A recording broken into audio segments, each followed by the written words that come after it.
회장님, 정말 직접 가실 생각이신가요? 비서의 물음에 태성은 단호하게 답했습니다. 그래야지 내 아들이 결혼하겠다는 여자가 어떤 사람인지 내 눈으로 직접 확인해야 해. 며칠 후 그는 신분을 숨기고 일용직 노동자로 공장에 잠입했습니다. 그곳에서 처음 만난 여자 이유나, 밝은 미소로 인사를 건넨 그녀가 곧 그의 인생을 송두리째 뒤흔들게 됩니다. 지금부터 실화를 바탕으로 한 드라마 공장에서 만난 며느리가 시작됩니다. 오신 모든 분들께 항상 행복이 가득하시기를 기원합니다. 시작하기 전에 무료이니 꼭 한번 채널 구독과 좋아요를 부탁드립니다. 한성건설 본사 23층 회장실은 늘 그렇듯 정적에 휩싸여 있었습니다. 거대한 창문 너머로는 서울 도심이 한눈에 들어왔고, 검은 가죽 소파와 고급 원목 책상이 놓인 공간은 권력 그 자체를 상징하는 듯 했습니다. 김태성 회장은 그 책상 앞에서 서류를 검토하고 있었습니다. 63세라는 나이가 무색할 정도로 곱고 단정한 자세, 희끗희끗한 머리카락은 깔끔하게 정돈되어 있었습니다. 표정은 온화했지만 눈빛만은 예리했습니다. 평생을 건설업계에서 살아온 그답게 태성은 모든 것을 계산하고 판단하는 데 능숙했습니다. 그때 이 실장이 문을 노크했습니다. 일 회장님, 현준 도련님이 잠시 뵙고 싶다고 합니다. 태성은 고개를 끄덕였습니다. 잠시 후 문이 열리고 김현준이 들어왔습니다. 33세의 현준은 아버지와 닮아 키가 크고 단정한 얼굴이었지만 눈빛만은 달랐습니다. 아버지의 눈에서 보이는 냉철함과는 대조적으로 현준의 눈에는 따뜻함이 깃들어 있었습니다. 현준은 조심스럽게 아버지 앞에 섰습니다. 아버지, 드릴 말씀이 있습니다. 현준의 목소리는 희미하게 떨렸습니다. 태성은 서류에서 눈을 떼지 않고 답했습니다. 말해봐라. 현준은 한숨을 쉬고 입을 열었습니다. 저 결혼하려고 합니다. 그 말에 태성의 손이 멈췄습니다. 태성은 천천히 고개를 들어 아들을 바라보았습니다. 결혼이라니? 갑자기 웬 말이냐? 현준은 각오한 듯 또렷하게 말했습니다. 갑작스러운 것은 아닙니다. 1년 넘게 사귄 사람이 있습니다. 태성의 표정이 살짝 누그러졌습니다. 그래, 어느 집안의 따님이냐? 김사무소 따님인가? 아니면 이번에 합병한 회사 쪽인가? 그러나 현준은 고개를 저었습니다. 아니요, 그런 집안분은 아닙니다. 태성은 눈썹을 찌푸렸습니다. 그럼 어디 누구냐? 현준은 잠시 머뭇거리다가 답했습니다. 중소기업 공장에서 일하는 분입니다. 그 순간 회장실의 공기가 얼어붙었습니다. 태성은 믿을 수 없다는 표정으로 아들을 바라보았습니다. 뭐라고? 공장? 공장 직원이란 말이냐? 현준은 고개를 끄덕였습니다. 네, 품질 관리 일을 하고 있습니다. 겸손하고 훌륭한 사람입니다. 태성은 책상을 내리치며 일어섰습니다. 이현준, 너 제정신이냐? 하청 공장 직원이 이 집안의 며느리가 된다고? 말도 안 되는 소리 하지 마라. 현준은 아버지의 고함에도 굴하지 않았습니다. 아버지, 사람은 태생으로 판단하는 것이 아닙니다. 그녀는 태성이 말을 끊었습니다. 닥쳐! 내가 평생을 바쳐 이 회사를 키워온 것이 무엇 때문이라고 생각하느냐? 우리 집안의 체면과 품격을 지키기 위함이다. 그런데 공장 직원이란 말이냐? 말도 안 돼! 현준은 입술을 깨물고 아버지를 바라보았습니다. 아버지, 저는 진심입니다. 부디 허락해 주십시오.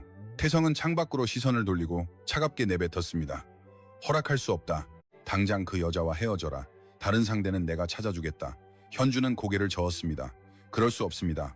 태성은 아들을 노려보았습니다. 현준은 단호하게 말했습니다. 저는 그녀와 결혼할 것입니다. 아버지가 반대하셔도. 그 말을 남기고 현준은 회장실을 나섰습니다. 홀로 남겨진 태성은 주먹을 꽉 쥐었습니다. 그 표정에는 분노와 함께 혼란이 뒤섞여 있었습니다. 태성은 곧장 집으로 향했습니다. 집에 도착하자 아내인 박미선이 차를 마시고 있었습니다. 55세의 미선은 남편과는 대조적으로 온화한 인상의 여인이었습니다. 미선은 남편의 험악한 표정을 보고 물었습니다. 무슨 일 있으세요? 태성은 소파에 털썩 앉으며 말했습니다. 현준이가 결혼하겠다고 나섰어. 미선은 잔잔하게 답했습니다. 어머, 좋은 일이잖아요. 드디어 며느리를 볼 수 있겠네요. 태성은 고개를 저었습니다. 좋은 일이긴 뭐가 좋아. 상대가 하청 공장 직원이라고 하더군. 미선의 표정에 약간의 놀라움이 스쳤지만 곧 평정을 되찾았습니다. 그래요? 하지만 현준이가 고른 사람인데요. 분명 멋진 분일 거예요. 태성은 목소리를 높였습니다. 당신까지 그런 말을 하는 건가? 요즘 젊은이들은 어디 취직만 하면 다 된 줄 착각해. 우리 집안에 어울리지 않는 사람을 며느리로 맞이할 수는 없어. 미선은 차를 한 모금 마시고 조용히 말했습니다.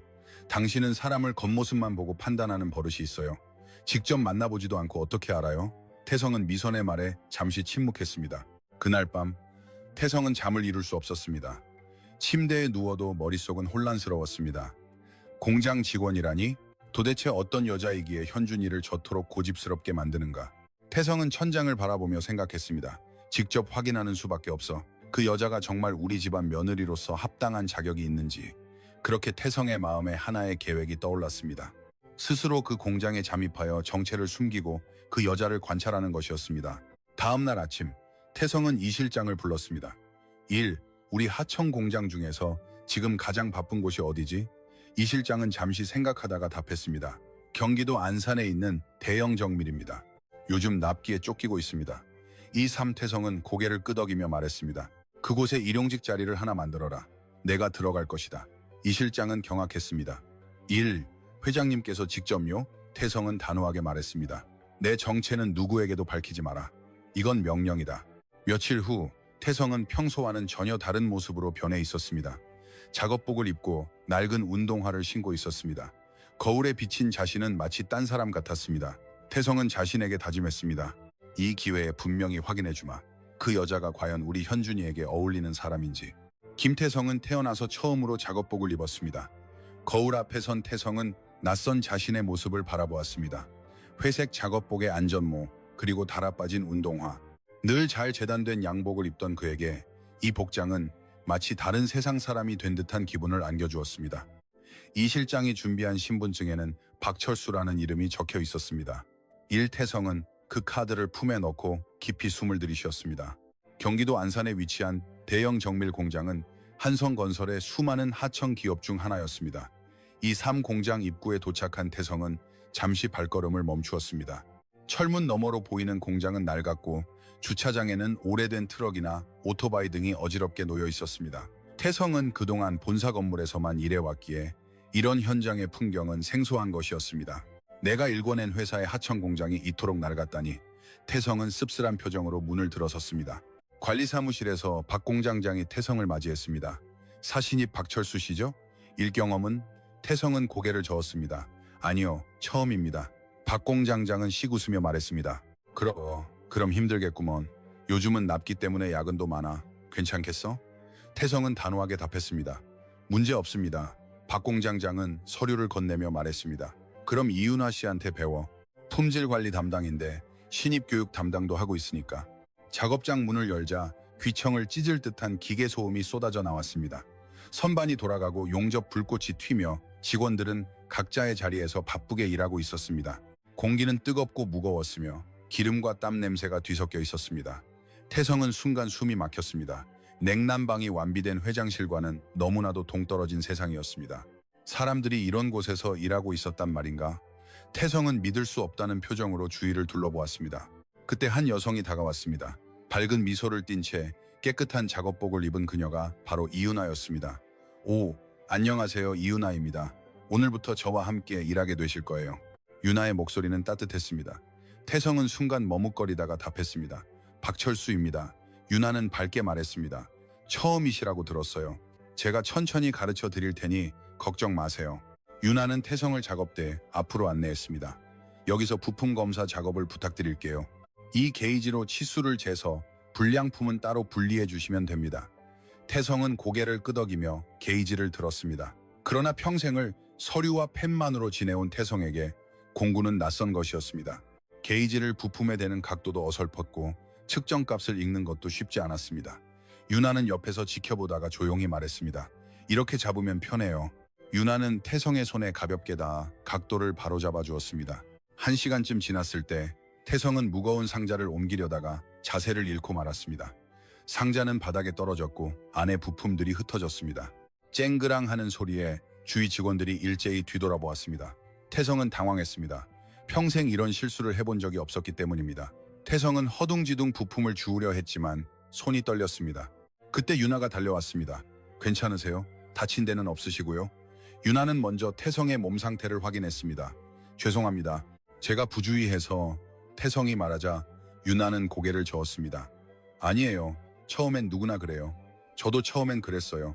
윤아는 함께 부품을 주우며 말했습니다. 이 상자는 무거우니 양손으로 드세요. 그리고 먼저 무릎을 굽혀서 들어 올리면 허리를 다치지 않습니다. 태성은 유나의 친절한 설명을 들으며 고개를 끄덕였습니다. 그 순간 태성은 이상한 감정을 느꼈습니다. 자신의 실수를 탓하지 않고 오히려 걱정해주는 이 여인이 낯선 사람이면서도 따뜻하게 느껴졌습니다. 점심시간이 되자 알리는 소리가 울려 퍼졌습니다. 직원들은 각자 도시락을 꺼내거나 구내식당으로 향했습니다. 태성은 직접 싸온 김밥을 꺼내 혼자 구석자리에 앉았습니다. 다른 직원들은 태성을 힐끗거리며 수근거렸습니다. 신입인데 나이도 많은데 왜 이제 와서 공장에? 태성은 그런 시선이 불쾌했지만 내색하지 않았습니다. 태성은 조용히 김밥을 먹으며 주위를 관찰했습니다. 그때 유나가 다가왔습니다. 유나는 손에 작은 도시락을 들고 있었습니다.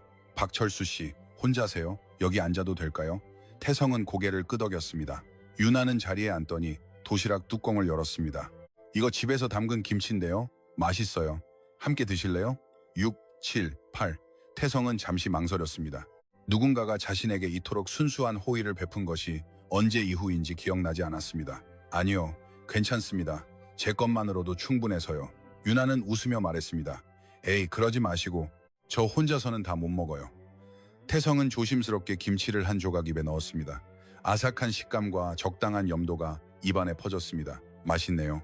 태성이 말하자 유나는 기쁜 듯 웃었습니다. 다행이다. 제가 처음 담가본 거예요. 공장 사람들 다 나눠주려고 많이 담았어요. 태성은 그 말에 놀랐습니다. 자신을 위한 것이 아니라 타인을 위해 김치를 담그다니. 태성은 유나를 다시 바라보았습니다. 유나의 얼굴에는 진심 어린 미소가 떠올라 있었습니다. 오후 작업이 시작되고 태성은 기계 조작을 배우게 되었습니다. 유나는 천천히 설명했습니다. 이 버튼을 누르면 압축기가 내려와요. 꼭 손을 떼고 누르셔야 해요. 다치면 큰일 나니까요. 태성은 신중하게 버튼을 눌렀습니다. 기계가 우웅 하는 소리와 함께 작동했습니다. 처음엔 무서웠지만 몇 번 반복하는 우진이 조금씩 익숙해졌습니다. 유나는 옆에서 내내 지켜보며 격려해 주었습니다. 잘하시네요. 금방 익숙해지실 거예요. 퇴근 시간이 되자 태성은 온몸이 쑤셨습니다. 평생을 책상 앞에서만 보낸 태성에게 육체 노동은 혹독한 것이었습니다. 작업복을 벗으며 태성은 생각했습니다. 이 사람들은 매일 이렇게 일하고 있었단 말인가? 공장을 나서는 유나의 뒷모습을 보며 태성은 복잡한 표정을 지었습니다. 아들이 사랑하는 여자, 유나는 상상했던 것보다 훨씬 따뜻한 사람이었다. 그러나 태성은 아직 마음을 열지 않았습니다. 하루 이틀 친절하게 대한 것 가지고 뭘 알아? 좀 더 지켜봐야 해. 4일째가 되자 태성은 조금씩 공장 생활에 적응하기 시작했습니다. 아침 6시에 출근하여 저녁 6시까지 일하는 생활 방식이 몸에 익은 듯 했습니다. 그러나 여전히 몸은 힘들었습니다. 밤새 근육통으로 잠을 설치고 손바닥에는 물집이 잡혀 있었습니다. 그래도 태성은 포기하지 않았습니다. 유나를 완전히 파악하기 전까지는 돌아갈 수 없었습니다. 태성은 매일 유나의 행동을 관찰했습니다. 유나가 사람들과 어떻게 대하고 무슨 이야기를 하며 어떤 표정을 짓는지 놓치지 않으려 노력했습니다. 점심시간이 되자 직원들은 3-3-5-5 모여 앉았습니다. 공장 한쪽에 마련된 휴게소에는 낡은 책상 몇 개가 놓여 있었고 직원들은 각자 도시락을 펼쳐놓고 있었습니다. 태성은 어제처럼 구석자리에 혼자 앉았습니다. 다른 직원들은 여전히 태성을 의식하고 있었습니다. 나이도 많은데 왜 이제 와서 공장에? 말수도 적고 좀 특이하네. 수군거리는 소리가 들려왔습니다. 태성은 애써 신경 쓰지 않으려 했지만 소외감은 지울 수 없었습니다. 그때 유나가 다가왔습니다. 손에는 김치와 다른 반찬 몇 가지를 담은 용기를 들고 있었습니다. 6, 7, 8, 9 박철수 씨, 오늘도 혼자세요? 유나는 밝게 웃으며 태성 앞에 앉았습니다. 태성은 고개를 들었습니다. 네, 괜찮습니다. 유나는 김치 용기 뚜껑을 열며 말했습니다. 어제 맛있다고 해주셔서 오늘은 잡채도 가져왔어요. 함께 먹어요. 태성은 곤란한 표정을 지었습니다. 매번 이렇게 얻어먹는 것이 죄송합니다. 유나는 고개를 저었습니다. 아니에요. 혼자 먹기에는 너무 많아요. 나눠 먹으면 더 맛있잖아요. 태성은 조심스럽게 잡채를 조금 입에 넣었습니다. 달콤 짭짤하고 고소한 맛이 입안에 퍼졌습니다. 맛있네요. 요리 솜씨가 좋으신데요. 유나는 수줍게 웃었습니다. 그냥 동영상 사이트 보고 따라한 것뿐이에요. 혼자 살다 보니 이것저것 만들게 되더라고요. 태성은 고개를 끄덕이며 물었습니다. 혼자 사시는군요. 유나는 순간 표정을 흐렸지만 이내 밝게 답했습니다. 네, 부모님이 일찍 돌아가셔서요. 하지만 괜찮아요. 이젠 익숙해졌으니까요. 그 말에 태성의 마음은 무거워졌습니다. 부모님도 없이 혼자 살면서도 이토록 밝고 씩씩하다니 의아했습니다. 대부분의 인간은 불행을 겪으면 세상을 원망하거나 비뚤어지기 마련입니다. 그러나 유나는 달랐습니다. 오히려 타인을 배려할 여유가 있었습니다. 태성은 조용히 식사를 하며 생각했습니다. 이 여자는 그저 친절한 척하는 것이 아니구나. 다른 직원 한 명이 다가왔습니다. 최민혁이라는 이름의 젊은 남성 직원이었습니다. 10. 유나 씨, 저도 김치 좀 주세요. 유나는 흔쾌히 김치 용기를 내밀었습니다. 네, 많이 드세요. 민혁은 김치를 집어먹으며 말했습니다. 역시 유나 씨 김치가 최고야. 우리 엄마 것보다 맛있어. 유나는 웃으며 답했습니다. 그런 말 하면 어머님께 혼나요. 주위에 앉아있던 다른 직원들도 차례차례 모여들었습니다. 저도 좀 주세요.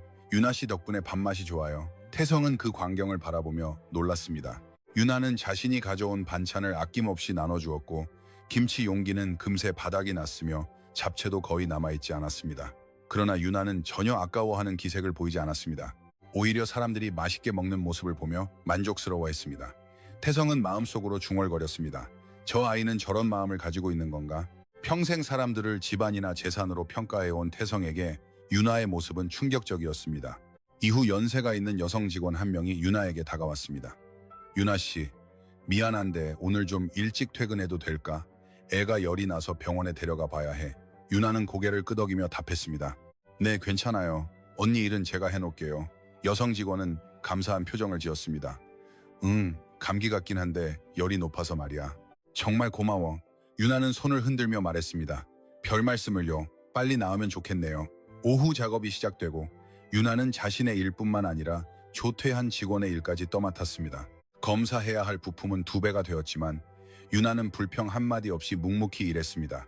태성은 옆에서 그 모습을 지켜보고 있었습니다. 이마에는 땀방울이 송골송골 맺혀 있었지만 유나는 손을 멈추지 않고 계속 움직였습니다. 게이지로 치수를 재고 불량품을 분류하고 기록을 했습니다. 태성은 조용히 물었습니다. 제가 도와드릴까요? 유나는 고개를 들어 미소 지었습니다. 괜찮아요. 박철수 씨는 자기 일 하세요. 이거 익숙해지려면 시간 걸리니까요. 그러나 태성은 묵묵히 지켜보고만 있을 수 없었습니다. 태성은 자신의 작업을 빨리 끝내고 유나를 도왔습니다. 서툴렀지만 최선을 다했습니다. 유나는 감사하며 말했습니다. 박철수 씨, 정말 고마워요. 덕분에 일이 빨리 끝날 것 같아요. 태성은 퉁명스럽게 답했습니다. 별거 아닙니다. 그러나 태성의 마음속에는 이상한 감정이 싹트고 있었습니다. 누군가를 돕는다는 것이 이토록 보람있는 일이라니. 태성은 처음 알았습니다. 퇴근 시간이 되자 유나가 태성에게 다가왔습니다. 박철수 씨, 오늘 수고 많으셨어요. 정말 많이 도와주셔서 감사했어요. 태성은 고개를 끄덕였습니다. 아니요, 당연한 일입니다. 유나는 가방을 어깨에 메고 말했습니다. 그럼 내일 뵙겠습니다. 조심히 돌아가세요. 태성은 유나의 뒷모습을 배웅했습니다. 어깨는 작았지만 그 안에 담긴 마음은 누구보다 큰 것이었습니다. 돌아오는 차 안에서 태성은 창밖을 바라보며 상념에 잠겼습니다. 유나는 자신이 평생 만난 어떤 인물과도 달랐습니다. 재산도 배경도 없었지만 사람을 대하는 태도는 누구보다 고결했습니다. 음식 하나를 나눠주는 일도 동료의 일을 떠맡는 일도 모두 진심에서 우러나온 행동이었습니다. 태성은 마음속으로 중얼거렸습니다. 나는 지금까지 무엇을 보고 살아온 것일까? 겉모습만으로 사람을 판단했던 태성은 비로소 자신의 편견을 인정하기 시작했습니다. 그러나 태성은 아직 확신이 서지 않았습니다. 며칠 본 것만으로 판단할 수는 없어. 좀 더 지켜봐야 해. 태성은 마음을 다잡고 집에 도착했습니다. 현관문을 열자 미선이 맞아주었습니다. 다녀오셨어요? 어떠셨어요? 태성은 지친 표정으로 답했습니다. 아직 모르겠어. 좀 더 지켜볼 필요가 있는 것 같아. 미선은 남편의 얼굴을 보고 물었습니다. 하지만 뭔가 느끼신 게 있는 것 같네요. 태성은 아무 말 없이 소파에 앉았습니다. 그러나 태성의 머릿속에서는 유나의 미소가 계속 떠올랐습니다. 일주일이 지난 어느 날 오후, 공장에는 긴장감이 감돌았습니다. 납기가 코앞으로 다가와 직원들은 평소보다 더욱 바쁘게 일하고 있었습니다. 컨베이어 벨트는 쉼없이 움직였고 기계 소음은 더욱 커져 있었습니다. 태성도 작업대 앞에서 부품 검사에 집중하고 있었습니다. 일주일 만에 익힌 기술이었지만 여전히 긴장되는 작업이었습니다. 태성은 게이지로 치수를 재고 불량품을 골라내고 있었습니다. 그때였습니다. 쿵 하는 큰 소리와 함께 비명소리가 들렸습니다. 태성은 깜짝 놀라 고개를 들었습니다. 공장 반대편에서 압축기가 오작동을 일으킨 것 같았습니다. 직원들이 그쪽으로 달려갔고 태성도 뒤따랐습니다. 현장에 도착하자 한 노동자가 바닥에 주저앉아 팔을 부여잡고 있었습니다. 얼굴은 새파랗게 질렸고 땀을 흘리고 있었습니다. 노동자가 신음했습니다. 유나가 제일 먼저 달려갔습니다. 어디 다치셨어요? 빨리 보여주세요. 유나는 침착하게 노동자의 팔을 살폈습니다. 다행히 골절은 아니었지만 떨어져 내린 자재에 맞아 심하게 타박상을 입은 듯 했습니다. 유나는 곧바로 구급상자를 가져와 응급처치를 시작했습니다. 괜찮으세요? 금방 나을 거예요. 일단 소독하고 붕대를 감을게요. 노동자는 고통에 얼굴을 찌푸렸지만 유나의 차분한 목소리에 조금씩 안정을 되찾아갔습니다. 그때 공장관리 박 과장이 다가왔습니다. 50대 중반의 뚱뚱한 체격에 늘 미간에 주름을 잡고 있는 남자였습니다. 뭐야, 무슨 일이야? 박 과장은 짜증 섞인 목소리로 물었습니다. 유나가 답했습니다. 압축기에서 자재가 떨어져 김 대리님이 다치셨어요. 병원에 가셔야 할 것 같아요. 박 과장은 더욱 미간을 찌푸렸습니다. 아이고, 이런 일로 너무 유난 떠는 거 아니야? 별로 다치지도 않은 것 같구먼. 은하는 단호하게 말했습니다. 아니요, 제대로 치료를 받으셔야 합니다. 박 과장은 주위를 둘러보고 작은 목소리로 말했습니다. 이은하 씨, 이거 보고하지 마. 공장 안전평가 떨어지면 우리 모두 곤란해지는 거야. 그냥 파스 붙여주고 쉬게 해. 유나는 믿을 수 없다는 표정으로 박 과장을 바라보았습니다. 과장님, 사람이 다쳤는데 어떻게 숨겨요? 그럴 수는 없습니다. 박 과장은 목소리를 낮추어 말했습니다. 아니, 그게 아니라 말이야. 본사에 보고되면 우리 공장 평가가 나빠져. 그럼 계약이 끊길 수도 있어. 그렇게 되면 우리 모두 일자리를 잃는다고. 태성은 그 대화를 듣고 충격을 받았습니다. 산업재해를 은폐하라니? 그런 일이 있어서 되는가? 태성은 그동안 본사에서 서류상으로만 공장을 관리해왔습니다. 안전평가가 높으면 좋은 공장이라고 생각했습니다.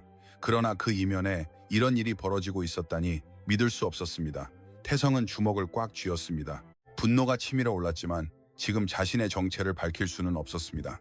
유나는 흔들리지 않았습니다. 과장님, 죄송하지만 저는 보고할 거예요. 사람의 생명은 평가보다 중요합니다. 박 과장의 얼굴이 붉어졌습니다.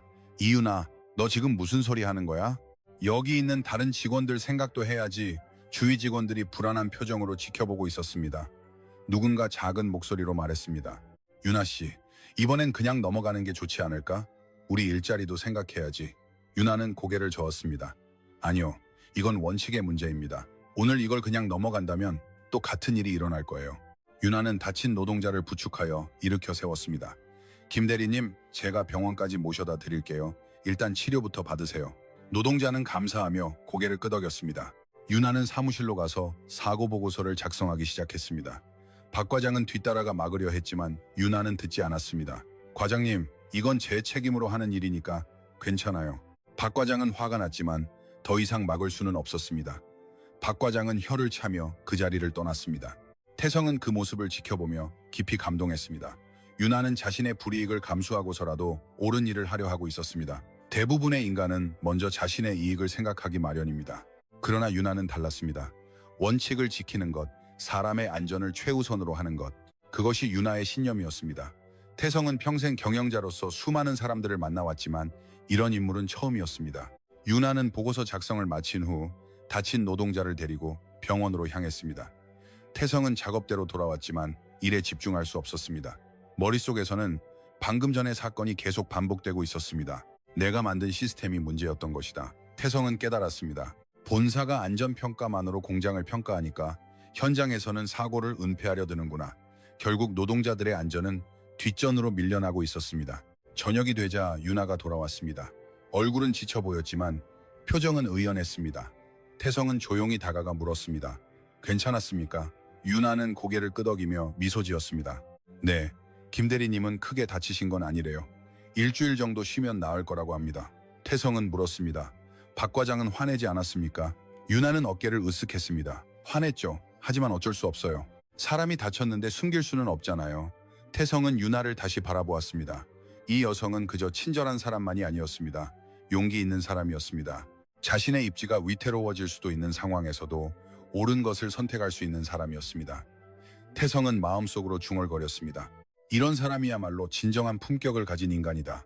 평생 명문가나 재벌가 사람들과만 어울려왔지만 진정한 품격이란 겉모습이 아니라 행동에서 나타나는 것이라는 것을 처음으로 깨달았습니다. 돌아오는 길 태성은 차 안에서 이 실장에게 전화를 걸었습니다. 1대형 정밀 공장의 안전평가 제도를 재검토해라. 현장에서 사고 은폐가 일어나고 있다. 이 실장은 놀라서 물었습니다. 회장님, 무슨 일이 있으셨습니까? 태성은 단호하게 말했습니다. 자세한 것은 나중에 얘기한다. 일단 제도부터 고쳐라. 안전이 최우선이다. 전화를 끊고 태성은 창밖을 바라보았습니다. 태성은 처음으로 자신이 일궈낸 회사의 결점을 직시하게 되었습니다.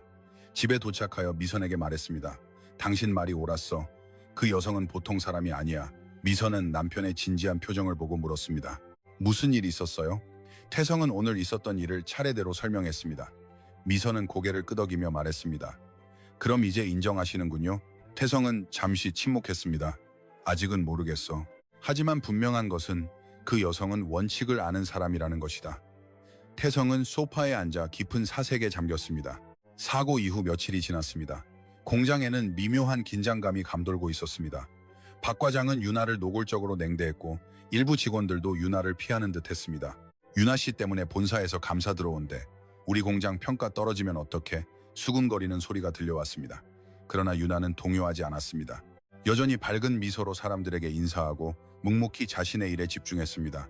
태성은 그런 유나를 지켜보며 마음이 무거워졌습니다. 옳은 일을 했는데도 오히려 비난받는 현실에 가슴이 아팠습니다.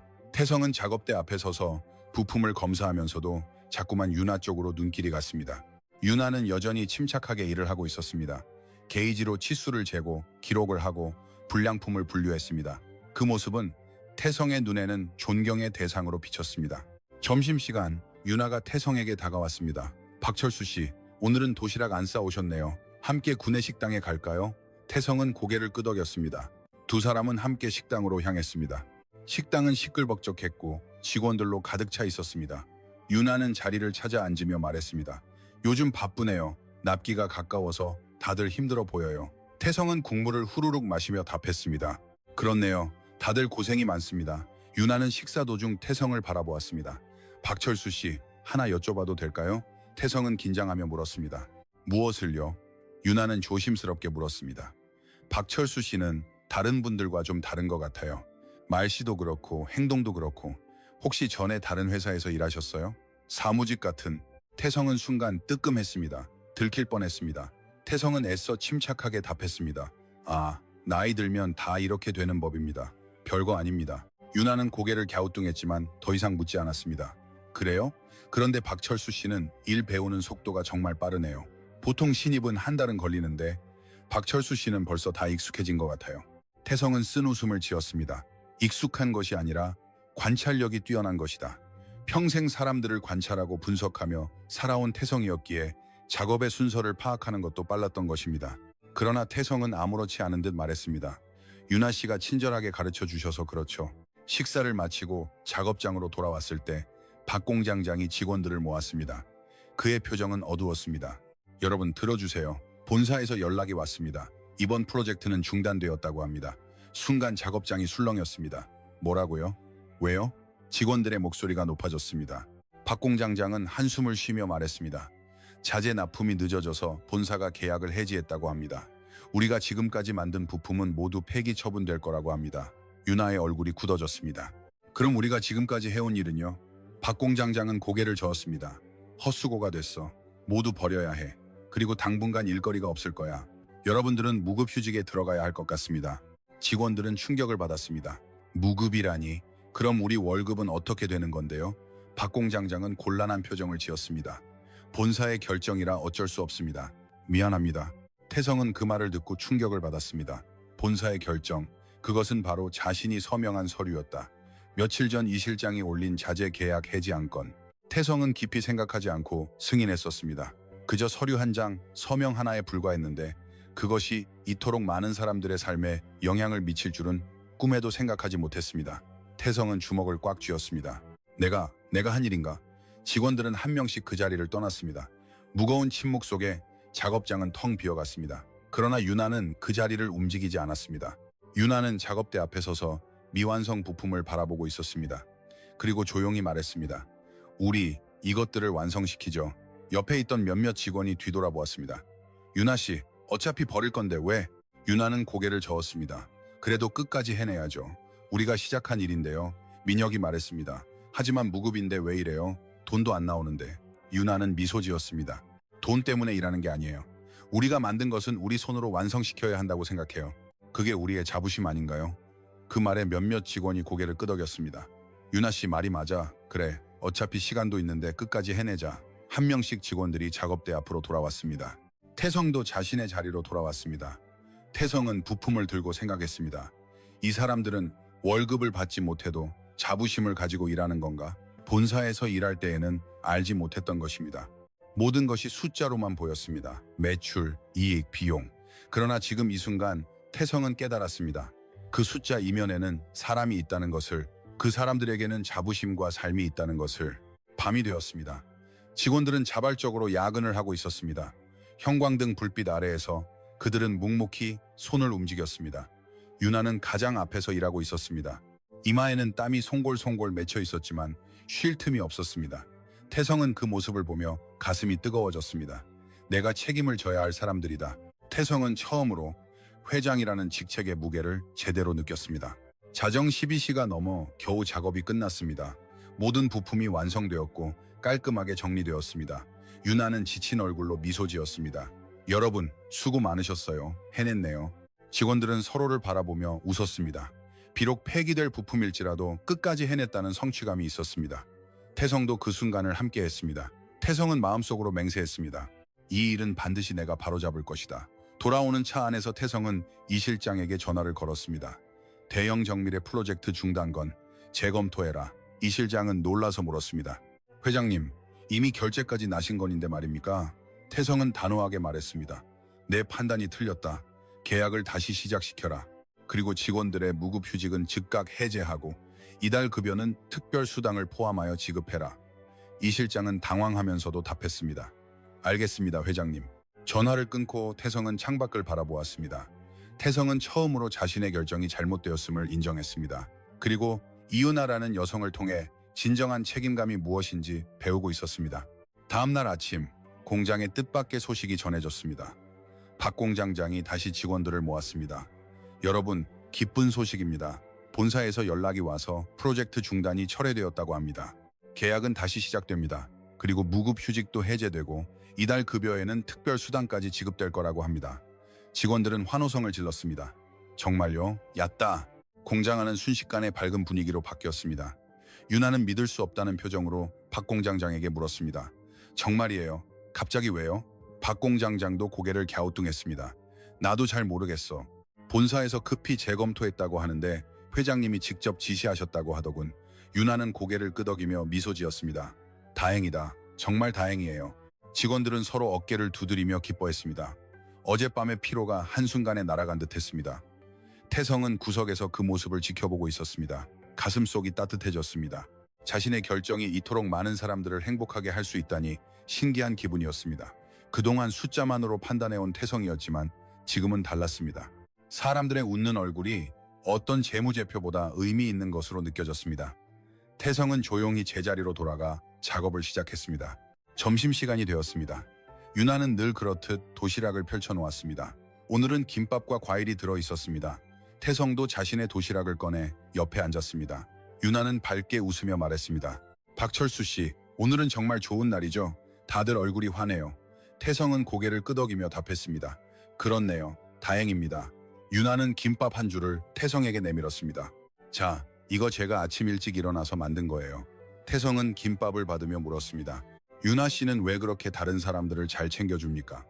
유나는 잠시 생각하다가 답했습니다. 글쎄요. 그냥 습관 같은 거예요.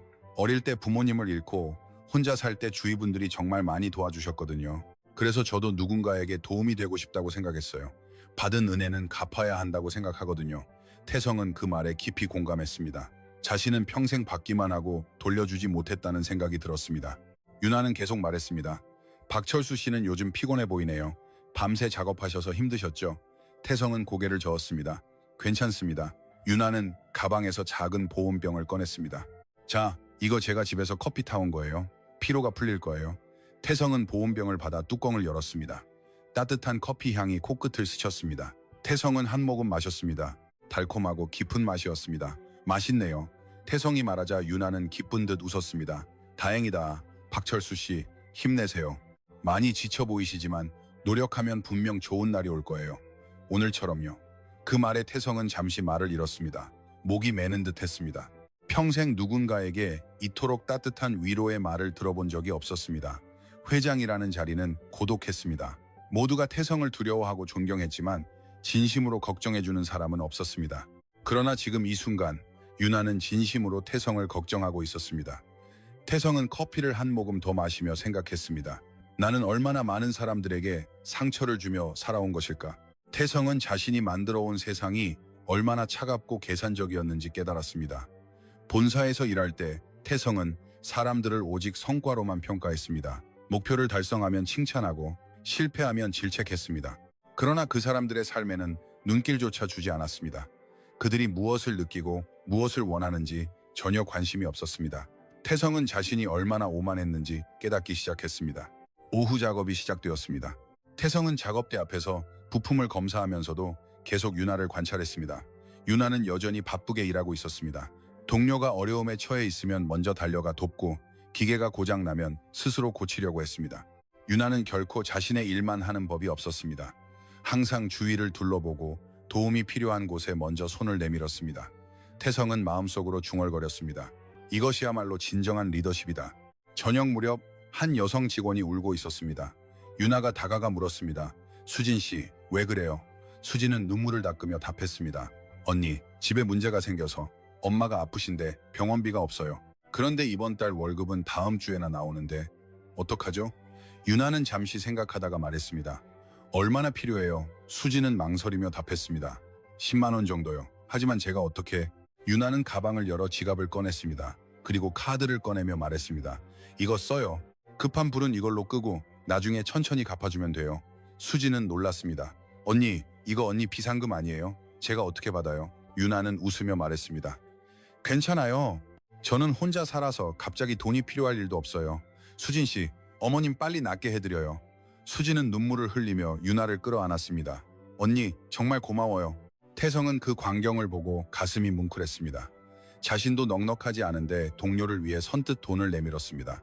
계산 없이, 조건 없이 그저 도움이 필요한 사람에게 손을 내밀었습니다. 태성은 자신과 비교했습니다. 자신은 수천억 원의 자산을 가지고 있으면서도 타인을 도울 생각을 해본 적이 없었습니다. 기부는 했지만 그것도 절세를 위한 것이었습니다. 진심으로 누군가를 돕고 싶어서 한 일은 단 한 번도 없었습니다. 돌아오는 길, 태성은 차 안에서 오랫동안 상념에 잠겼습니다. 유나는 아무것도 가지고 있지 않았지만 마음만은 누구보다 풍요로웠습니다. 반면 자신은 모든 것을 가지고 있었지만 마음은 가난한 채였습니다. 태성은 처음으로 부끄러움을 느꼈습니다. 평생을 바쳐 쌓아 올린 재산과 지위가 빛을 잃은 듯 느껴졌습니다. 진정한 가치란 가지는 것이 아니라 베푸는 마음에 있는 것이구나. 태성은 깨달았습니다. 집에 도착하여 미선에게 말했습니다. 나는 너무 오만하게 살아왔어. 미선은 남편의 진지한 표정을 보고 물었습니다. 갑자기 왜 그러세요? 태성은 소파에 앉으며 말했습니다. 그 여성을 보고 알았어. 진정한 품격이란 겉모습이 아니라 마음에서 우러나오는 것이라는 것을. 나는 평생 겉모습만 보고 살아왔어. 미선은 남편의 손을 잡으며 말했습니다. 그것을 지금이라도 깨달으셨으니 다행이에요. 늦지 않았어요. 태성은 창밖을 바라보며 중얼거렸습니다. 내가 바뀌어야 해. 이대로는 안 돼. 태성은 결심했습니다. 유나에게서 배운 것을 실천하기로, 사람을 진심으로 소중히 여기기로, 자신의 결정이 얼마나 많은 사람들에게 영향을 미치는지 항상 생각하기로 맹세했습니다. 또다시 일주일이 지났습니다. 태성은 공장 생활에 완전히 적응해 있었습니다. 더 이상 태성은 단순한 관찰자가 아니었습니다. 진정한 동료가 되어 있었습니다. 직원들과 농담을 주고받고 점심시간에는 함께 웃으며 식사를 했습니다. 그러나 태성은 알고 있었습니다. 이 평온한 시간이 머지않아 끝날 것이라는 것을. 본사에서 정기 감사팀이 온다는 연락을 받았기 때문입니다. 그날 아침 공장 입구에 검은색 고급 승용차 2대가 도착했습니다. 본사 감사팀이었습니다. 양복 차림의 직원들이 차에서 내렸고 그 뒤를 이 실장이 따랐습니다. 박 공장장은 허둥지둥 마중 나갔습니다. 어서 오십시오. 준비는 만전입니다. 감사팀은 고개를 끄덕이며 공장 안으로 들어갔습니다. 작업장 직원들은 긴장한 표정으로 손을 멈췄습니다. 유나도 감사팀을 보고 긴장했습니다. 정기 감사는 늘 부담스러운 것이었습니다. 서류를 꼼꼼히 확인하고 작업 공정을 점검하고 안전 수칙 준수 여부를 따져 물었습니다. 유나는 자신의 보고서에 문제가 없는지 다시 확인했습니다. 얼마 전에 산업재해 보고서도 포함되어 있었습니다. 유나는 조금 불안했지만 가슴을 펴고 있었습니다. 옳은 일을 한 것이었으니까요. 감사팀은 공장 내부를 둘러보기 시작했습니다. 기계 상태를 점검하고 작업 기록을 확인했습니다. 그때 한 감사관이 작업장에서 일하는 태성의 모습을 발견했습니다. 감사관은 깜짝 놀라 이 실장에게 속삭였습니다. 저분은 회장님이 아니십니까? 이 실장은 고개를 끄덕이며 조용히 말했습니다. 맞습니다. 하지만 아직 신분을 밝히지 마세요. 감사관은 당황하면서도 고개를 끄덕였습니다. 그러나 소문은 삽시간에 퍼져나갔습니다. 한 직원이 우연히 감사관들의 대화를 엿듣고 다른 직원에게 이야기했습니다. 그리고 순식간에 공장 전체가 술렁이기 시작했습니다. 저 박철수 씨가 회장님이라고? 회장님이 왜 여기서? 믿을 수 없어. 직원들은 태성을 힐끗거리며 수군거렸습니다. 윤아도 그 소문을 듣고 얼어붙었습니다. 회장님이라고? 박철수 씨가? 박 공장장이 직원들을 모았습니다. 그리고 감사팀 앞에 선 이 실장이 입을 열었습니다. 1. 여러분께 드릴 말씀이 있습니다. 지난 2주간 이 공장에서 일하셨던 박철수 씨는 사실 한성건설의 김태성 회장님이십니다. 일순간 작업장이 정적에 휩싸였습니다. 직원들은 믿을 수 없다는 표정으로 서로를 바라보았습니다. 윤아는 입을 벌린 채 태성을 바라보았습니다. 그 눈빛에는 충격과 혼란이 가득했습니다. 태성은 천천히 앞으로 걸어 나왔습니다. 작업복에 안전모를 쓴 모습이었지만 그 눈빛만은 회장의 위험을 드러내고 있었습니다. 태성은 직원들을 둘러보고 입을 열었습니다. 여러분, 미안하다. 나는 신분을 숨기고 여기서 일하고 있었다. 사실 내 아들이 이 공장에서 일하는 분과 결혼하고 싶다고 해서 그분이 어떤 사람인지 알고 싶었다. 직원들은 여전히 충격에서 벗어나지 못하고 있었습니다. 태성은 윤아를 바라보았습니다. 윤아는 새파랗게 질린 얼굴로 서 있었습니다. 믿을 수 없다는 표정이었습니다. 태성은 윤아에게 다가가며 말했습니다. 이윤아 씨, 내 아들 현준이가 사랑하는 여인이 바로 당신이었다. 처음에는 반대했다. 공장 직원이 우리 집안 며느리가 된다는 것을 믿을 수 없었기 때문이다. 그러나 2주간 당신 옆에서 일하며 깨달았다. 내가 얼마나 오만했는지, 내가 사람을 얼마나 잘못 보고 있었는지. 윤아는 눈물을 참으며 고개를 숙였습니다. 회장님, 태성은 고개를 저었습니다. 아니, 내가 배웠다. 당신에게서 진정한 품격이 무엇인지 배웠다. 돈이나 집안 배경이 아니라 사람을 대하는 마음이 품격을 만든다는 것을 깨달았다. 태성의 목소리는 떨리고 있었습니다. 태성은 진심으로 그렇게 생각했습니다. 윤아는 고개를 들고 태성을 바라보았습니다. 그 눈에는 눈물이 고여 있었습니다. 태성은 계속 말했습니다. 당신은 힘든 환경 속에서도 늘 웃음을 잃지 않고 타인을 배려하며 원칙을 지켰다. 자신의 이익보다 동료의 안전을 우선했고 아무것도 가지고 있지 않으면서도 선뜻 나눠주었다. 나는 평생 재벌가 사람들과만 어울려왔지만 당신 같은 인물은 처음 봤다. 당신이야말로 진정한 부자이며 진정으로 귀한 사람이다. 11, 12, 13, 14. 윤아는 눈물을 흘리며 말했습니다. 회장님, 저는 부족한 사람입니다. 그저 당연한 일을 했을 뿐입니다. 태성은 고개를 저었습니다. 아니, 당연한 일을 하는 것이 얼마나 어려운지 나는 알고 있다. 대부분의 인간은 먼저 자신의 이익을 우선한다. 그러나 당신은 달랐다. 진정한 인간이었다. 태성은 주위 직원들을 둘러보고 말했습니다. 여러분, 내가 여기서 일하며 많은 것을 배웠다. 본사에서는 숫자로만 여러분을 보았지만 여기서는 사람으로서 볼 수 있었다. 이제부터는 내가 바꾸겠다. 현장의 목소리를 더 많이 듣겠다. 여러분이 더 좋은 환경에서 일할 수 있도록 하겠다. 직원들은 박수를 보냈습니다. 처음에는 작은 박수였지만 점점 커져갔습니다. 모두가 감동하고 있었습니다. 회장이 직접 현장에 와서 그들과 함께 일하고 그들의 고충을 이해하려 했다는 사실에 윤아도 눈물을 닦으며 박수를 보냈습니다. 태성은 직원들에게 깊이 고개 숙여 인사했습니다. 고맙다. 나에게는 귀한 시간이었다. 감사가 끝나고 태성은 박 공장장을 불렀습니다. 박 공장장, 대형 정밀의 계약 조건을 재검토한다. 단가를 올리고 납기도 여유를 준다. 그리고 안전설비 투자도 본사가 지원할 것이다. 박 공장장은 놀라움과 함께 감사의 말을 전했습니다. 회장님, 정말 감사합니다. 태성은 미소 지으며 말했습니다. 당연한 일이다. 우리는 함께 일하는 동료가 아닌가. 태성은 작업복을 벗고 마지막으로 작업장을 둘러보았습니다. 여기서 보낸 2주가 태성의 인생에서 가장 의미 있는 시간이었습니다. 태성은 윤아에게 다가가 말했습니다. 윤아 씨, 조만간 우리 집으로 초대하고 싶다. 현준이와 함께 정식으로 인사를 나누고 싶다. 윤아는 머뭇거리며 답했습니다. 회장님, 제가 태성은 손을 내밀었습니다. 아니, 이제 우리 집 며느리인데 당연한 것 아니겠나? 윤아는 태성의 손을 잡았습니다. 따뜻한 악수였습니다. 태성은 미소 지으며 말했습니다. 앞으로 잘 부탁한다, 며느리. 윤아는 눈물을 흘리며 답했습니다. 감사합니다, 회장님. 주위 직원들은 그 모습을 보고 환호성을 질렀습니다. 다시 한번 박수가 터져 나왔습니다. 태성은 공장을 나서는 길에 뒤돌아보았습니다. 이곳에서 태성은 진정한 인생의 가치를 배웠습니다. 돈이나 지위가 아니라 사람의 마음이 가장 중요하다는 것을. 차에 오르자 이 실장이 물었습니다. 회장님, 피곤하시죠? 태성은 고개를 저었습니다. 아니, 오히려 평생에서 가장 가치 있는 시간이었다. 이제야 진정한 회장이 무엇인지 알 것 같군. 차는 천천히 공장을 떠나갔습니다. 태성은 창밖을 바라보며 미소 지었습니다. 태성의 마음은 밝았습니다. 한 달이 지났습니다. 그동안 많은 것이 변했습니다. 태성은 본사로 돌아왔지만 이전과는 달랐습니다.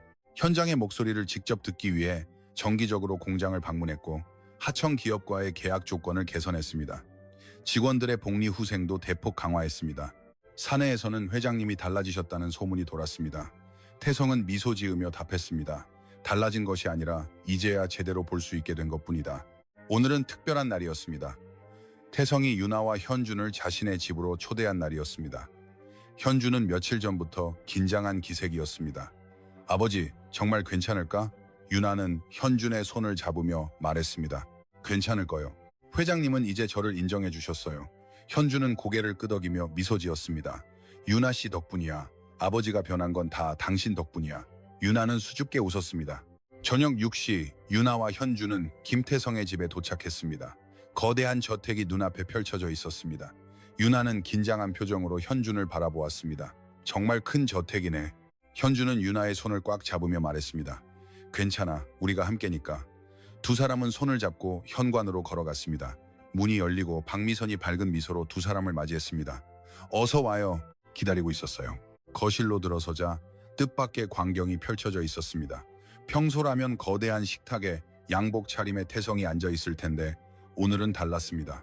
태성은 앞치마를 두른 채 부엌에서 요리를 하고 있었습니다. 윤아는 깜짝 놀라 입을 벌렸습니다. 회장님께서 직접 요리를요? 미선은 잔잔하게 답했습니다. 네, 글쎄요. 저도 놀랐어요. 평생 부엌에 들어와 본 적 없는 사람이 아침부터 요리책을 뒤지고 있더라고요. 태성은 앞치마 차림 그대로 거실로 나왔습니다. 손에는 국자를 들고 있었고 이마에는 땀이 송골송골 맺혀 있었습니다. 왔느냐? 어서 앉아라. 곧 될 거야. 현준은 아버지의 모습에 놀라 말을 잃었습니다. 평생 아버지가 요리하는 모습은 한 번도 본 적이 없었기 때문입니다. 윤아는 조용히 말했습니다. 회장님, 제가 도와드릴게요. 태성은 손을 흔들며 말했습니다. 아니, 오늘은 내가 다 준비했다. 너는 손님이니까 편히 앉아 있어라. 잠시 후 식탁에 요리가 차려졌습니다. 된장찌개, 갈비찜, 나물, 잡채까지 6, 7, 8, 9 정성을 다해 준비되어 있었습니다. 요리 솜씨는 서툴렀지만 진심만은 넘쳐났습니다. 태성은 앞치마를 벗고 자리에 앉았습니다. 맛은 보장 못하지만 마음은 담았다. 공장에서 윤아 씨가 해준 것처럼 말이야. 윤아의 눈시울이 뜨거워졌습니다. 회장이 자신을 위해 직접 요리를 해주었다는 사실이 믿기지 않았습니다. 식사가 시작되었습니다. 태성은 윤아에게 반찬을 권하며 말했습니다. 많이 먹어라. 내 입에 맞을지는 모르겠지만. 윤아는 갈비찜을 한 조각 먹었습니다. 맛은 조금 진했지만 정성이 느껴졌습니다. 정말 맛있어요, 회장님. 태성은 만족스러운 표정을 지었습니다. 그래, 다행이구나. 미선은 옆에서 미소 지으며 말했습니다. 윤아 씨 덕분에 우리 남편이 인간다운 삶의 맛을 알았어요. 정말 고마워요. 식사를 하며 태성은 현준과 윤아를 바라보았습니다. 두 사람은 서로를 배려하며 식사를 하고 있었습니다. 현준이 윤아에게 반찬을 덜어주고 윤아는 현준의 밥그릇에 국물을 채워주었습니다. 자연스럽고 따뜻한 광경이었습니다. 태성은 그 모습을 보며 생각했습니다. 이것이야말로 진정한 가족인 것이다. 돈이나 체면이 아니라 서로를 소중히 여기는 마음이 가족을 만드는 것이다. 식사가 끝나고 거실에서 차를 마셨습니다. 태성은 윤아에게 작은 상자를 내밀었습니다. 윤아 씨, 이걸 당신에게 주고 싶다. 윤아는 조심스럽게 상자를 열었습니다. 안에는 아름다운 빛을 내는 팔찌가 들어있었습니다. 15, 16 태성은 설명했습니다. 이것은 우리 집안에 대대로 내려오는 것이다. 며느리에게 물려주는 물건이다. 이제부터는 당신 것이다. 윤아는 눈물을 흘렸습니다. 회장님, 제가 이런 귀한 것을 받을 자격이... 태성은 고개를 저었습니다. 자격은 있다. 당신은 누구보다 품격 있는 사람이니까 이제부터는 우리 집 며느리가 아니라 내 딸이라고 생각하기로 하겠다. 윤아는 더 이상 눈물을 참을 수 없어 흐느꼈습니다. 미선이 다가와 윤아를 안아주었습니다. 유나 씨, 우리 가족이 되어줘서 고마워요. 현준도 감격스러운 표정으로 아버지를 바라보고 있었습니다. 평생 냉철했던 아버지가 이토록 따뜻해질 수 있다니 믿을 수 없었습니다. 태성은 창밖을 바라보며 조용히 말했습니다. 나는 평생을 잘못 살아왔다. 돈과 지위만을 쫓으며 진정으로 소중한 것을 잃고 살았다. 그러나 유나 씨를 만나 깨달았다. 진정한 부자란 마음이 따뜻한 사람을 옆에 둔 인간이라는 것을. 우리 집에 당신 같은 사람이 와주는 것이 얼마나 큰 축복인지 모르겠다. 유나는 눈물을 닦고 고개를 숙였습니다. 회장님, 제가 더 감사합니다. 저에게 이런 가족이 생길 줄은 꿈에도 생각 못했습니다. 태성은 유나의 손을 잡았습니다. 이제 외롭지 않을 것이다. 우리가 당신의 가족이니까. 현준이도 잘 부탁한다. 우리 아들을 잘 부탁해. 유나는 미소 지으며 답했습니다. 네, 맡겨주세요. 현준은 유나의 어깨에 손을 얹으며 말했습니다. 아버지, 감사합니다. 정말 감사합니다. 태성은 아들을 바라보며 고개를 끄덕였습니다. 현준이가 좋은 사람을 골랐구나. 나보다 사람 보는 눈이 있군. 밤이 깊어갔습니다. 유나와 현준이 집을 나설 시간이 되었습니다. 현관에서 태성과 미선이 두 사람을 배웅했습니다. 태성은 현준에게 말했습니다. 결혼 준비는 천천히 진행해라. 회사가 지원할 테니 걱정 말고. 현준은 고개 숙여 감사의 말을 전했습니다. 태성은 유나에게 말했습니다. 유나 씨, 언제든 놀러 오너라. 이제부터는 당신 집이기도 하니까. 유나는 눈물을 글썽이며 답했습니다. 네, 언제든 찾아뵙겠습니다. 차가 떠나고 태성은 미선과 함께 집으로 돌아왔습니다. 거실에 앉아 차를 마시며 태성은 창밖을 바라보았습니다. 내가 변했을까? 미선은 미소 지으며 답했습니다. 네, 많이 변하셨어요. 예전보다 훨씬 따뜻해지셨어요. 태성은 고개를 끄덕였습니다. 유나 씨 덕분이야. 그 아이가 나에게 진정한 가치가 무엇인지 가르쳐 주었어. 미선은 남편의 손을 잡았습니다. 지금이라도 깨달으셔서 다행이에요. 태성은 미소 지으며 중얼거렸습니다. 진정한 부자란 돈 많은 사람이 아니다. 마음이 따뜻한 사람을 옆에 둔 인간인 것이다. 나는 이제야 진정한 부자가 된 것 같군. 창밖으로 보이는 서울의 야경은 여전히 화려했지만 태성의 마음은 그 이상으로 빛나고 있었습니다. 태성은 인생에서 가장 중요한 것을 깨달았습니다. 사람의 가치는 겉모습이 아니라 마음에 있다는 것을. 그리고 진정한 품격은 베푸는 마음에서 우러나온다는 것을. 오늘의 이야기는 여기까지입니다. 이 이야기가 마음에 남았다면 댓글로 감상을 나눠주세요. 오늘 하루도 마음속에 따뜻한 빛이 깃드는 하루 되시기를 바랍니다. 끝. 김태성 회장, 정말 직접 가실 생각이신가요? 비서 이실장의 물음에 태성은 단호하게 답했습니다. 그래야지. 내 아들 현준이가 결혼하겠다는 여자가 어떤 사람인지 내 눈으로 직접 확인해야 해. 며칠 후 그는 신분을 숨기고 일용직 노동자로 공장에 잠입했습니다. 그곳에서 처음 만난 여자 이유나, 밝은 미소로 인사를 건넨 그녀가 곧 그의 인생을 송두리째 뒤흔들게 됩니다. 지금부터 실화를 바탕으로 한 드라마 공장에서 만난 며느리가 시작됩니다. 오신 모든 분들께 항상 행복이 가득하시기를 기원합니다. 시작하기 전에 무료이니 꼭 한번 채널 구독과 좋아요를 부탁드립니다. 한성건설 본사 23층 회장실은 늘 그렇듯 정적에 휩싸여 있었습니다. 거대한 창문 너머로는 서울 도심이 한눈에 들어왔고 검은 가죽 소파와 고급 원목 책상이 놓인 공간은 권력 그 자체를 상징하는 듯했습니다. 김태성 회장은 그 책상 앞에서 서류를 검토하고 있었습니다. 63세라는 나이가 무색할 정도로 곧고 단정한 자세, 희끗희끗한 머리카락은 깔끔하게 정돈되어 있었습니다. 표정은 온화했지만 눈빛만은 예리했습니다. 평생을 건설업계에서 살아온 그답게 태성은 모든 것을 계산하고 판단하는 데 능숙했습니다. 그때 이 실장이 문을 노크했습니다. 일 회장님, 현준 도련님이 잠시 뵙고 싶다고 합니다. 태성은 고개를 끄덕였습니다. 잠시 후 문이 열리고 김현준이 들어왔습니다. 33세의 현준은 아버지와 닮아 키가 크고 단정한 얼굴이었지만 눈빛만은 달랐습니다. 아버지의 눈에서 보이는 냉철함과는 대조적으로 현준의 눈에는 따뜻함이 깃들어 있었습니다. 현준은 조심스럽게 아버지 앞에 섰습니다. 아버지, 드릴 말씀이 있습니다. 현준의 목소리는 희미하게 떨렸습니다. 태성은 서류에서 눈을 떼지 않고 답했습니다. 말해봐라. 현준은 한숨을 쉬고 입을 열었습니다. 저 결혼하려고 합니다. 그 말에 태성의 손이 멈췄습니다. 태성은 천천히 고개를 들어 아들을 바라보았습니다. 결혼이라니? 갑자기 웬 말이냐? 현준은 각오한 듯 또렷하게 말했습니다. 갑작스러운 것은 아닙니다. 1년 넘게 사귄 사람이 있습니다. 태성의 표정이 살짝 누그러졌습니다. 그래, 어느 집안의 따님이냐? 김사무소 따님인가? 아니면 이번에 합병한 회사 쪽인가? 그러나 현주는 고개를 저었습니다. 아니요, 그런 명문가분은 아닙니다. 십태성은 눈썹을 찌푸렸습니다. 그럼 어디 누구냐? 현주는 잠시 머뭇거리다가 답했습니다. 중소기업 공장에서 일하는 분입니다. 그 순간 회장실의 공기가 얼어붙었습니다. 태성은 믿을 수 없다는 표정으로 아들을 바라보았습니다. 뭐라고? 공장 직원이란 말이냐? 현주는 고개를 끄덕였습니다. 네, 품질 관리 일을 하고 있습니다. 겸손하고 훌륭한 사람입니다. 태성은 책상을 내리치며 일어섰습니다. 이현준, 너 제정신이냐? 하청 공장 직원이 이 집안의 며느리가 된다고? 말도 안 되는 소리 하지 마라. 현주는 아버지의 고함에도 굴하지 않았습니다. 아버지, 사람은 태생으로 판단하는 것이 아닙니다. 그녀는 태성이 말을 끊었습니다. 닥쳐. 내가 평생을 바쳐 이 회사를 키워온 것이 무엇 때문이라고 생각하느냐? 우리 집안의 체면과 품격을 지키기 위함이다. 그런데 공장 직원이란 말이냐? 말도 안 돼. 현주는 입술을 깨물고 아버지를 바라보았습니다. 아버지, 저는 진심입니다. 부디 허락해 주십시오. 태성은 창밖으로 시선을 돌리고 차갑게 내뱉었습니다. 허락할 수 없다. 당장 그 여자와 헤어져라. 다른 상대는 내가 찾아주겠다. 현주는 고개를 저었습니다. 그럴 수 없습니다. 태성은 아들을 노려보았습니다. 현주는 단호하게 말했습니다. 저는 그녀와 결혼할 것입니다. 아버지가 반대하셔도. 그 말을 남기고 현주는 회장실을 나섰습니다. 홀로 남겨진 태성은 주먹을 꽉 쥐었습니다. 그 표정에는 분노와 함께 혼란이 뒤섞여 있었습니다. 태성은 곧장 집으로 향했습니다. 집에 도착하자 아내인 박미선이 차를 마시고 있었습니다. 55세의 미선은 남편과는 대조적으로 온화한 인상의 여인이었습니다. 미선은 남편의 험악한 표정을 보고 물었습니다. 무슨 일 있으세요? 태성은 소파에 털썩 앉으며 말했습니다. 현준이가 결혼하겠다고 나섰어. 미선은 잔잔하게 답했습니다. 어머, 좋은 일이잖아요. 드디어 며느리를 볼 수 있겠네요.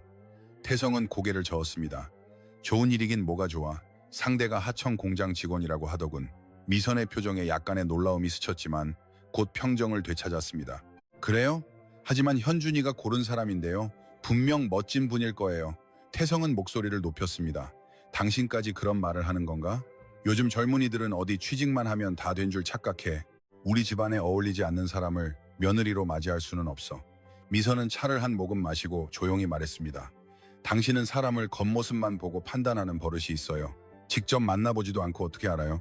태성은 미선의 말에 잠시 침묵했습니다. 그날 밤 태성은 잠을 이룰 수 없었습니다. 침대에 누워도 머릿속은 혼란스러웠습니다. 공장 직원이라니 도대체 어떤 여자이기에 현준이를 저토록 고집스럽게 만드는가?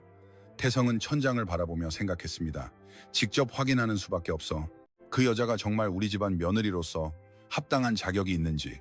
그렇게 태성의 마음에 하나의 계획이 떠올랐습니다. 스스로 그 공장에 잠입하여 정체를 숨기고 그 여자를 관찰하는 것이었습니다. 다음 날 아침 태성은 이 실장을 불렀습니다. 1. 우리 하청 공장 중에서 지금 가장 바쁜 곳이 어디지? 이 실장은 잠시 생각하다가 답했습니다. 경기도 안산에 있는 대형 정밀입니다.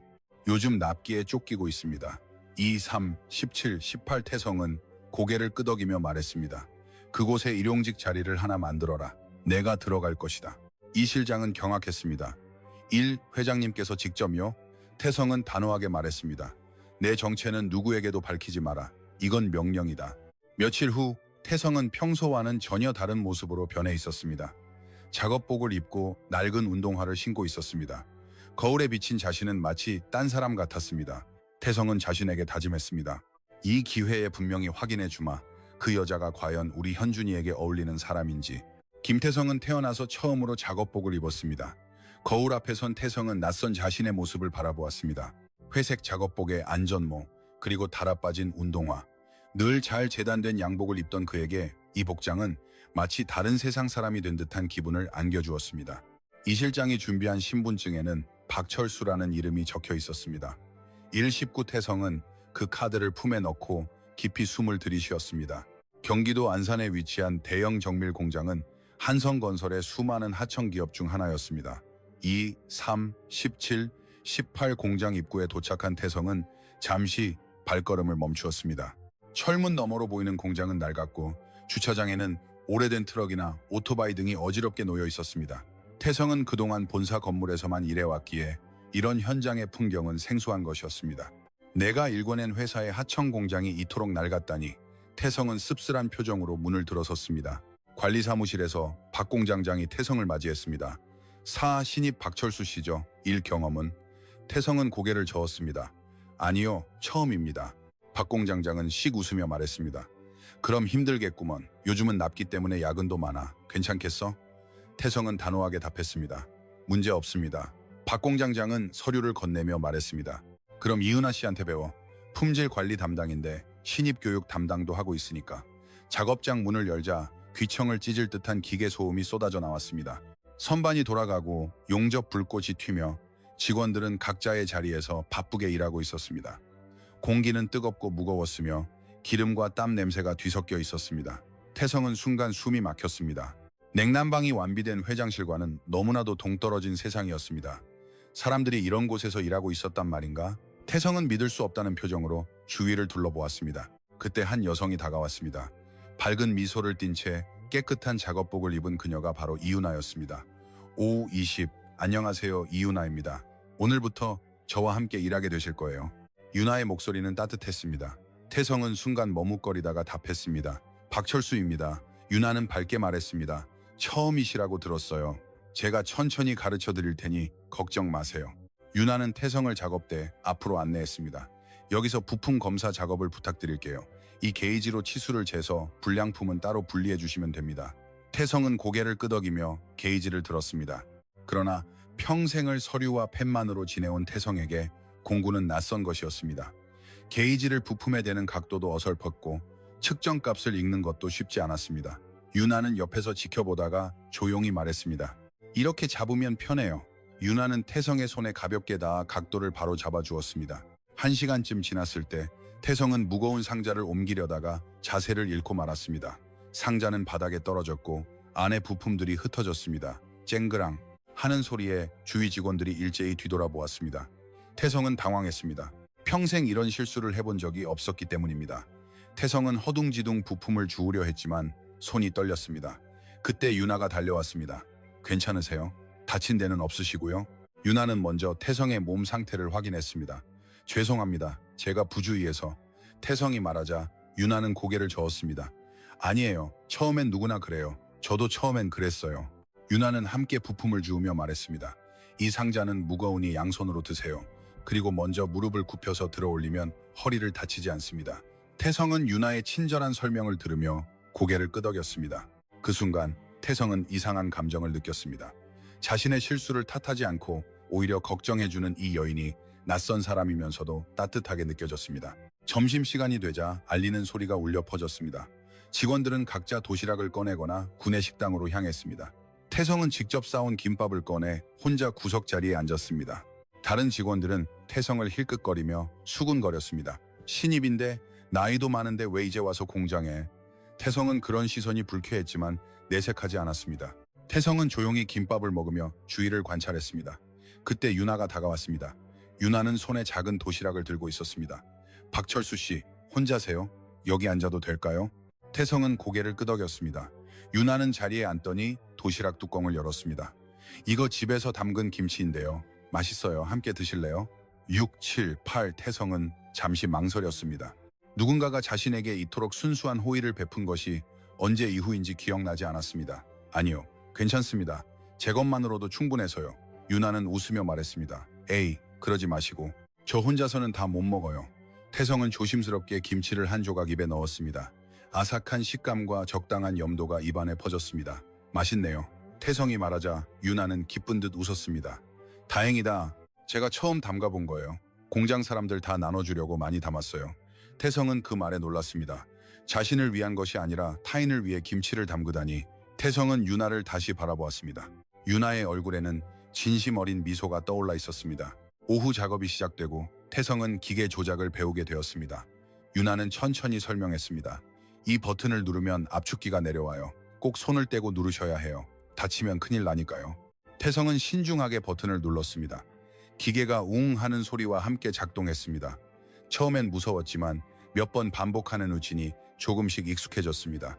윤아는 옆에서 내내 지켜보며 격려해 주었습니다. 잘하시네요. 금방 익숙해지실 거예요. 퇴근 시간이 되자 태성은 온몸이 쑤셨습니다. 평생을 책상 앞에서만 보낸 태성에게 육체 노동은 혹독한 것이었습니다. 작업복을 벗으며 태성은 생각했습니다. 이 사람들은 매일 이렇게 일하고 있었단 말인가? 공장을 나서는 유나의 뒷모습을 보며 태성은 복잡한 표정을 지었습니다. 아들이 사랑하는 여자, 유나는 상상했던 것보다 훨씬 따뜻한 사람이었다. 그러나 태성은 아직 마음을 열지 않았습니다. 하루 이틀 친절하게 대한 것 가지고 뭘 알아? 좀 더 지켜봐야 해. 4일째가 되자 태성은 조금씩 공장 생활에 적응하기 시작했습니다. 아침 6시에 출근하여 저녁 6시까지 일하는 생활 방식이 몸에 익은 듯 했습니다. 그러나 여전히 몸은 힘들었습니다. 밤새 근육통으로 잠을 설치고 손바닥에는 물집이 잡혀 있었습니다. 그래도 태성은 포기하지 않았습니다. 유나를 완전히 파악하기 전까지는 돌아갈 수 없었습니다. 태성은 매일 유나의 행동을 관찰했습니다. 유나가 사람들과 어떻게 대하고 무슨 이야기를 하며 어떤 표정을 짓는지 놓치지 않으려 노력했습니다. 점심시간이 되자 직원들은 삼삼오오 모여 앉았습니다. 공장 한쪽에 마련된 휴게소에는 낡은 책상 몇 개가 놓여 있었고 직원들은 각자 도시락을 펼쳐놓고 있었습니다. 태성은 어제처럼 구석자리에 혼자 앉았습니다. 다른 직원들은 여전히 태성을 의식하고 있었습니다. 나이도 많은데 왜 이제 와서 공장에, 말수도 적고 좀 특이하네. 수군거리는 소리가 들려왔습니다. 태성은 애써 신경 쓰지 않으려 했지만 소외감은 지울 수 없었습니다. 그때 유나가 다가왔습니다. 손에는 김치와 다른 반찬 몇 가지를 담은 용기를 들고 있었습니다. 6, 7, 8, 9. 박철수 씨, 오늘도 혼자세요? 유나는 밝게 웃으며 태성 앞에 앉았습니다. 태성은 고개를 들었습니다. 네, 괜찮습니다. 유나는 김치 용기 뚜껑을 열며 말했습니다. 어제 맛있다고 해주셔서 오늘은 잡채도 가져왔어요. 함께 먹어요. 태성은 곤란한 표정을 지었습니다. 매번 이렇게 얻어먹는 것이 죄송합니다. 유나는 고개를 저었습니다. 아니에요. 혼자 먹기에는 너무 많아요. 나눠 먹으면 더 맛있잖아요. 태성은 조심스럽게 잡채를 조금 입에 넣었습니다. 달콤 짭짤하고 고소한 맛이 입안에 퍼졌습니다. 맛있네요. 요리 솜씨가 좋으신데요. 유나는 수줍게 웃었습니다. 그냥 동영상 사이트 보고 따라 한 것뿐이에요. 혼자 살다 보니 이것저것 만들게 되더라고요. 태성은 고개를 끄덕이며 물었습니다. 혼자 사시는군요. 유나는 순간 표정을 흐렸지만 이내 밝게 답했습니다. 네, 부모님이 일찍 돌아가셔서요. 하지만 괜찮아요. 이젠 익숙해졌으니까요. 그 말에 태성의 마음은 무거워졌습니다. 부모님도 없이 혼자 살면서도 이토록 밝고 씩씩하다니 의아했습니다. 대부분의 인간은 불행을 겪으면 세상을 원망하거나 비뚤어지기 마련입니다. 그러나 유나는 달랐습니다. 오히려 타인을 배려할 여유가 있었습니다. 태성은 조용히 식사를 하며 생각했습니다. 이 여자는 그저 친절한 척하는 것이 아니구나. 다른 직원 한 명이 다가왔습니다. 최민혁이라는 이름의 젊은 남성 직원이었습니다. 10. 유나 씨, 저도 김치 좀 주세요. 유나는 흔쾌히 김치 용기를 내밀었습니다. 네, 많이 드세요. 민혁은 김치를 집어먹으며 말했습니다. 역시 유나 씨 김치가 최고야. 우리 엄마 것보다 맛있어. 유나는 웃으며 답했습니다. 그런 말 하면 어머님께 혼나요. 주위에 앉아있던 다른 직원들도 차례차례 모여들었습니다. 저도 좀 주세요. 유나 씨 덕분에 밥맛이 좋아요. 태성은 그 광경을 바라보며 놀랐습니다. 유나는 자신이 가져온 반찬을 아낌없이 나눠주었고 김치 용기는 금세 바닥이 났으며 잡채도 거의 남아있지 않았습니다. 그러나 유나는 전혀 아까워하는 기색을 보이지 않았습니다. 오히려 사람들이 맛있게 먹는 모습을 보며 만족스러워했습니다. 태성은 마음속으로 중얼거렸습니다. 저 아이는 저런 마음을 가지고 있는 건가? 평생 사람들을 집안이나 재산으로 평가해온 태성에게 유나의 모습은 충격적이었습니다. 이후 연세가 있는 여성 직원 한 명이 유나에게 다가왔습니다. 수진 씨, 미안한데 오늘 좀 일찍 퇴근해도 될까? 애가 열이 나서 병원에 데려가 봐야 해. 유나는 고개를 끄덕이며 답했습니다. 네, 괜찮아요. 언니 일은 제가 해놓을게요. 여성 직원은 감사한 표정을 지었습니다. 감기 같긴 한데 열이 높아서 말이야. 정말 고마워. 유나는 손을 흔들며 말했습니다. 별 말씀을요. 빨리 나으면 좋겠네요. 오후 작업이 시작되고 유나는 자신의 일뿐만 아니라 조퇴한 직원의 일까지 떠맡았습니다. 검사해야 할 부품은 2배가 되었지만 유나는 불평 한마디 없이 묵묵히 일했습니다. 태성은 옆에서 그 모습을 지켜보고 있었습니다. 이마에는 땀방울이 송골송골 맺혀 있었지만 유나는 손을 멈추지 않고 계속 움직였습니다. 게이지로 치수를 재고 불량품을 분류하고 기록을 했습니다. 태성은 조용히 물었습니다. 제가 도와드릴까요? 유나는 고개를 들어 미소 지었습니다. 괜찮아요. 박철수 씨는 자기 일 하세요. 이거 익숙해지려면 시간 걸리니까요. 그러나 태성은 묵묵히 지켜보고만 있을 수 없었습니다. 태성은 자신의 작업을 빨리 끝내고 유나를 도왔습니다. 서툴렀지만 최선을 다했습니다. 유나는 감사하며 말했습니다. 박철수 씨, 정말 고마워요. 덕분에 일이 빨리 끝날 것 같아요. 태성은 퉁명스럽게 답했습니다. 별거 아닙니다. 그러나 태성의 마음속에는 이상한 감정이 싹트고 있었습니다. 누군가를 돕는다는 것이 이토록 보람있는 일이라니 태성은 처음 알았습니다. 퇴근 시간이 되자 유나가 태성에게 다가왔습니다. 박철수 씨, 오늘 수고 많으셨어요. 정말 많이 도와주셔서 감사했어요. 태성은 고개를 끄덕였습니다. 아니요, 당연한 일입니다. 유나는 가방을 어깨에 메고 말했습니다. 그럼 내일 뵙겠습니다. 조심히 돌아가세요. 태성은 유나의 뒷모습을 배웅했습니다. 어깨는 작았지만 그 안에 담긴 마음은 누구보다 큰 것이었습니다. 돌아오는 차 안에서 태성은 창밖을 바라보며 상념에 잠겼습니다. 유나는 자신이 평생 만난 어떤 인물과도 달랐습니다. 재산도 배경도 없었지만 사람을 대하는 태도는 누구보다 고결했습니다. 음식 하나를 나눠주는 일도 동료의 일을 떠맡는 일도 모두 진심에서 우러나온 행동이었습니다. 태성은 마음속으로 중얼거렸습니다. 나는 지금까지 무엇을 보고 살아온 것일까? 겉모습만으로 사람을 판단했던 태성은 비로소 자신의 편견을 인정하기 시작했습니다. 그러나 태성은 아직 확신이 서지 않았습니다. 며칠 본 것만으로 판단할 수는 없어. 좀 더 지켜봐야 해. 태성은 마음을 다잡고 집에 도착했습니다. 현관문을 열자 미선이 맞아주었습니다. 다녀오셨어요? 어떠셨어요? 태성은 지친 표정으로 답했습니다. 아직 모르겠어. 좀 더 지켜볼 필요가 있는 것 같아. 미선은 남편의 얼굴을 보고 물었습니다. 하지만 뭔가 느끼신 게 있는 것 같네요? 태성은 아무 말 없이 소파에 앉았습니다. 그러나 태성의 머릿속에서는 유나의 미소가 계속 떠올랐습니다. 일주일이 지난 어느 날 오후 공장에는 긴장감이 감돌았습니다. 납기가 코앞으로 다가와 직원들은 평소보다 더욱 바쁘게 일하고 있었습니다. 컨베이어 벨트는 쉼없이 움직였고 기계 소음은 더욱 커져 있었습니다. 태성도 작업대 앞에서 부품 검사에 집중하고 있었습니다. 일주일 만에 익힌 기술이었지만 여전히 긴장되는 작업이었습니다. 태성은 게이지로 치수를 재고 불량품을 골라내고 있었습니다.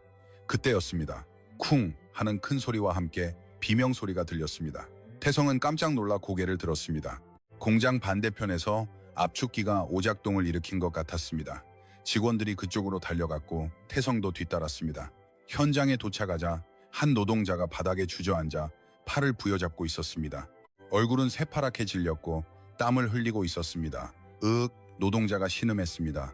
유나가 제일 먼저 달려갔습니다. 어디 다치셨어요? 빨리 보여주세요. 유나는 침착하게 노동자의 팔을 살폈습니다.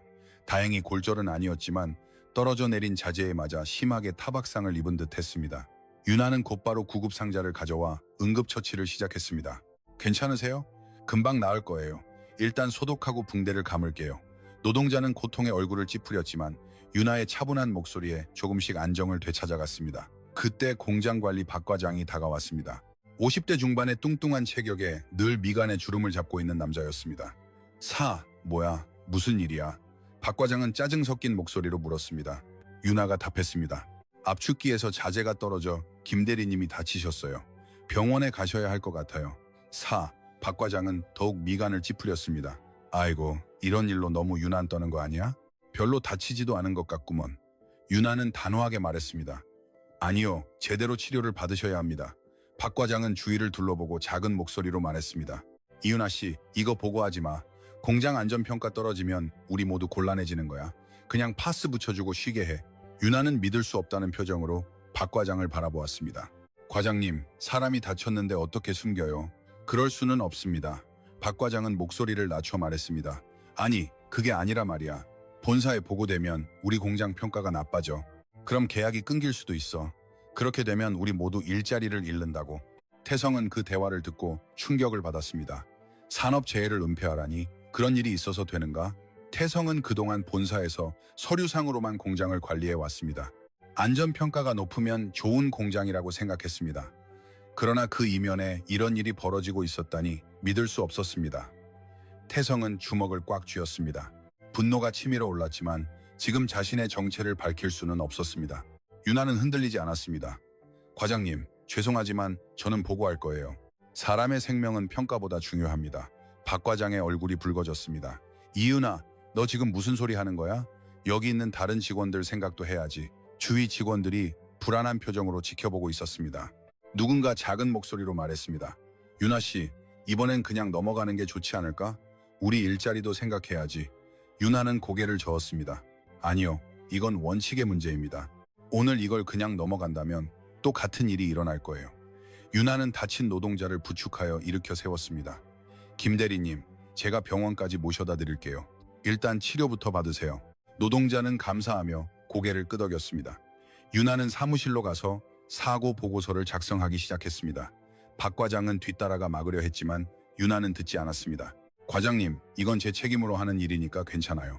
박 과장은 화가 났지만 더 이상 막을 수는 없었습니다. 박 과장은 혀를 차며 그 자리를 떠났습니다. 태성은 그 모습을 지켜보며 깊이 감동했습니다. 유나는 자신의 불이익을 감수하고서라도 옳은 일을 하려 하고 있었습니다. 대부분의 인간은 먼저 자신의 이익을 생각하기 마련입니다. 그러나 유나는 달랐습니다. 원칙을 지키는 것, 사람의 안전을 최우선으로 하는 것, 그것이 유나의 신념이었습니다. 태성은 평생 경영자로서 수많은 사람들을 만나왔지만 이런 인물은 처음이었습니다. 유나는 보고서 작성을 마친 후 다친 노동자를 데리고 병원으로 향했습니다. 태성은 작업대로 돌아왔지만 일에 집중할 수 없었습니다. 머릿속에서는 방금 전의 사건이 계속 반복되고 있었습니다. 내가 만든 시스템이 문제였던 것이다. 태성은 깨달았습니다. 본사가 안전평가만으로 공장을 평가하니까 현장에서는 사고를 은폐하려 드는구나. 결국 노동자들의 안전은 뒷전으로 밀려나고 있었습니다.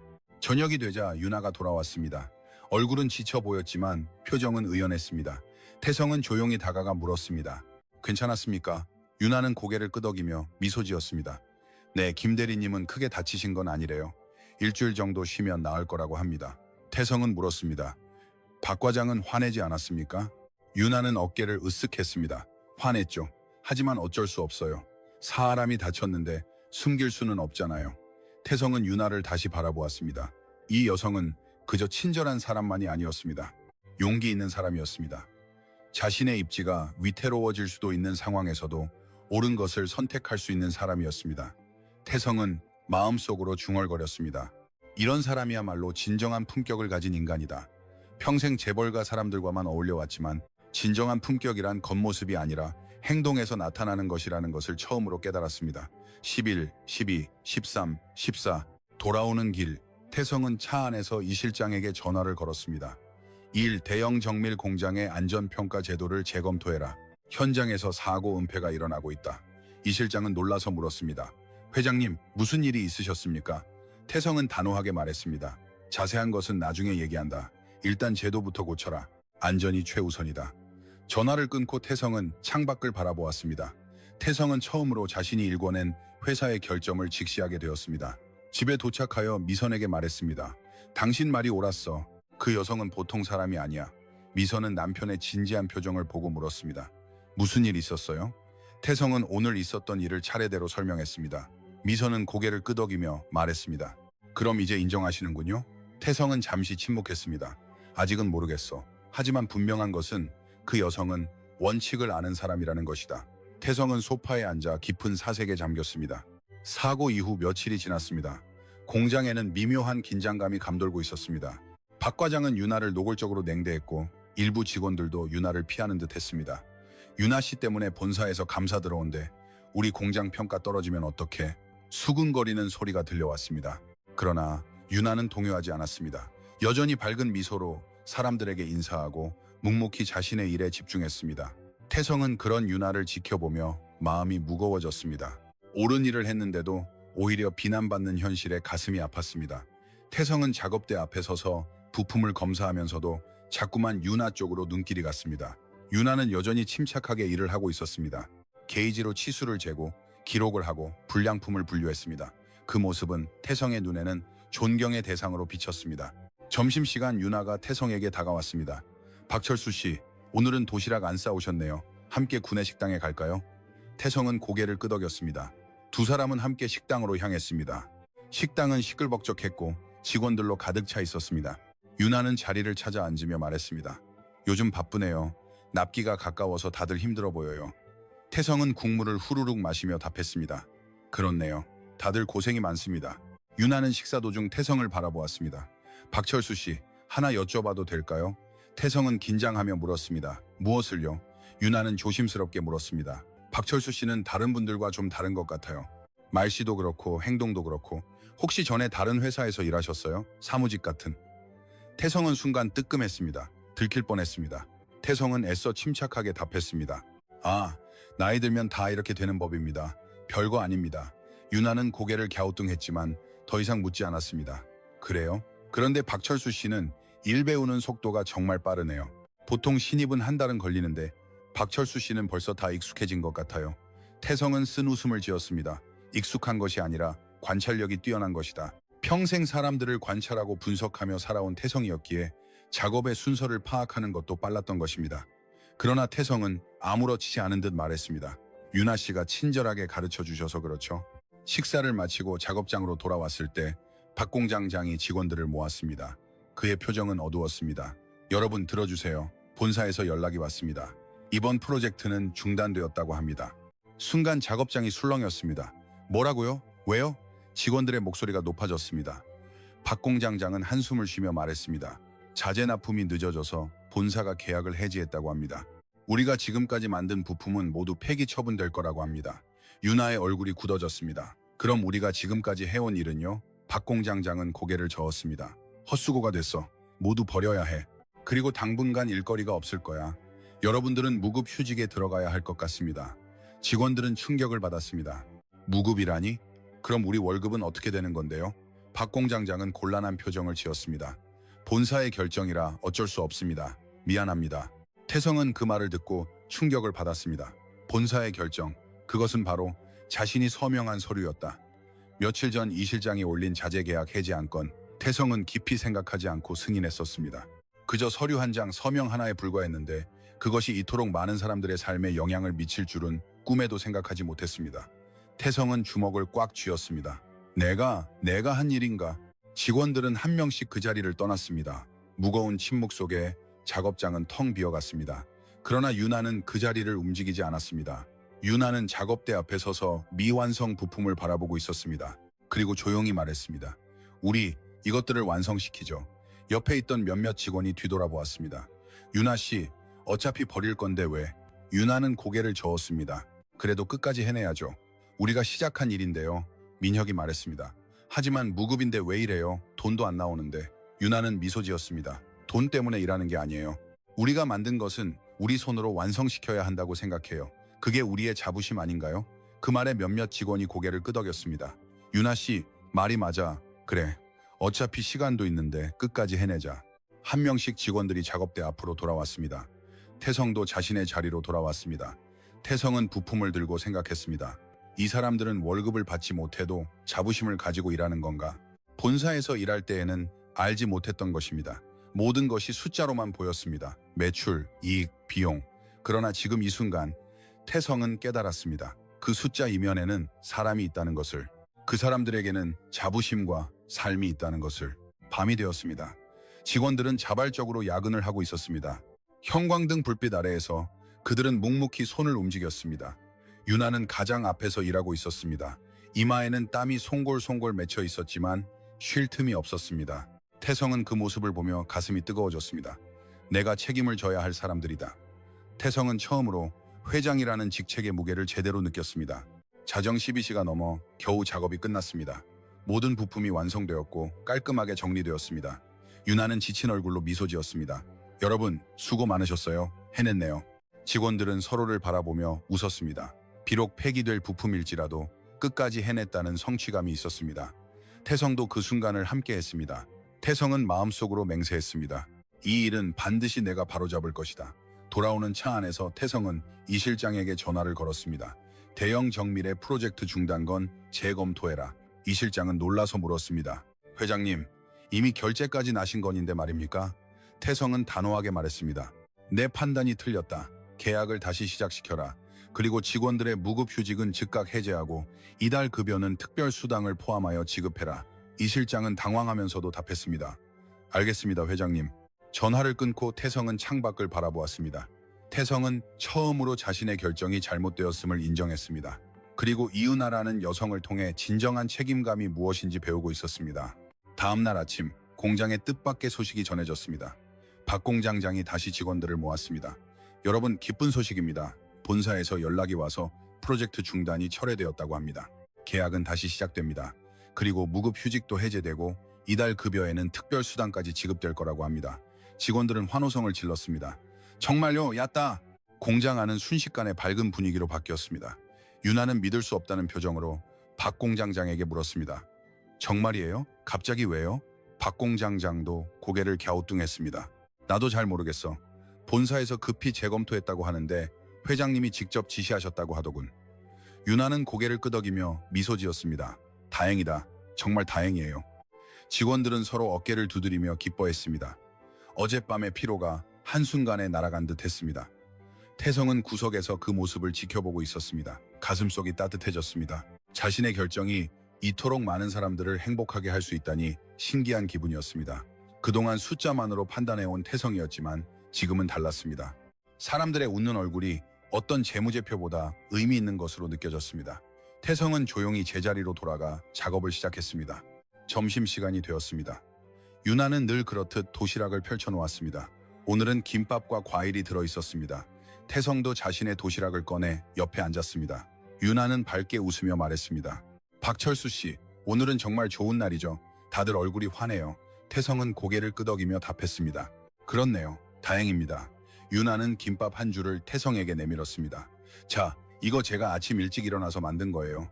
태성은 김밥을 받으며 물었습니다. 유나 씨는 왜 그렇게 다른 사람들을 잘 챙겨줍니까? 유나는 잠시 생각하다가 답했습니다. 글쎄요. 그냥 습관 같은 거예요. 어릴 때 부모님을 잃고 혼자 살 때 주위 분들이 정말 많이 도와주셨거든요. 그래서 저도 누군가에게 도움이 되고 싶다고 생각했어요. 받은 은혜는 갚아야 한다고 생각하거든요. 태성은 그 말에 깊이 공감했습니다. 자신은 평생 받기만 하고 돌려주지 못했다는 생각이 들었습니다. 유나는 계속 말했습니다. 박철수 씨는 요즘 피곤해 보이네요. 밤새 작업하셔서 힘드셨죠? 태성은 고개를 저었습니다.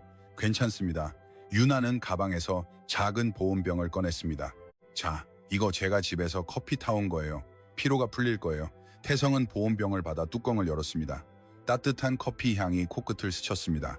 태성은 한 모금 마셨습니다. 달콤하고 깊은 맛이었습니다. 맛있네요. 태성이 말하자 유나는 기쁜 듯 웃었습니다. 다행이다. 박철수 씨, 힘내세요.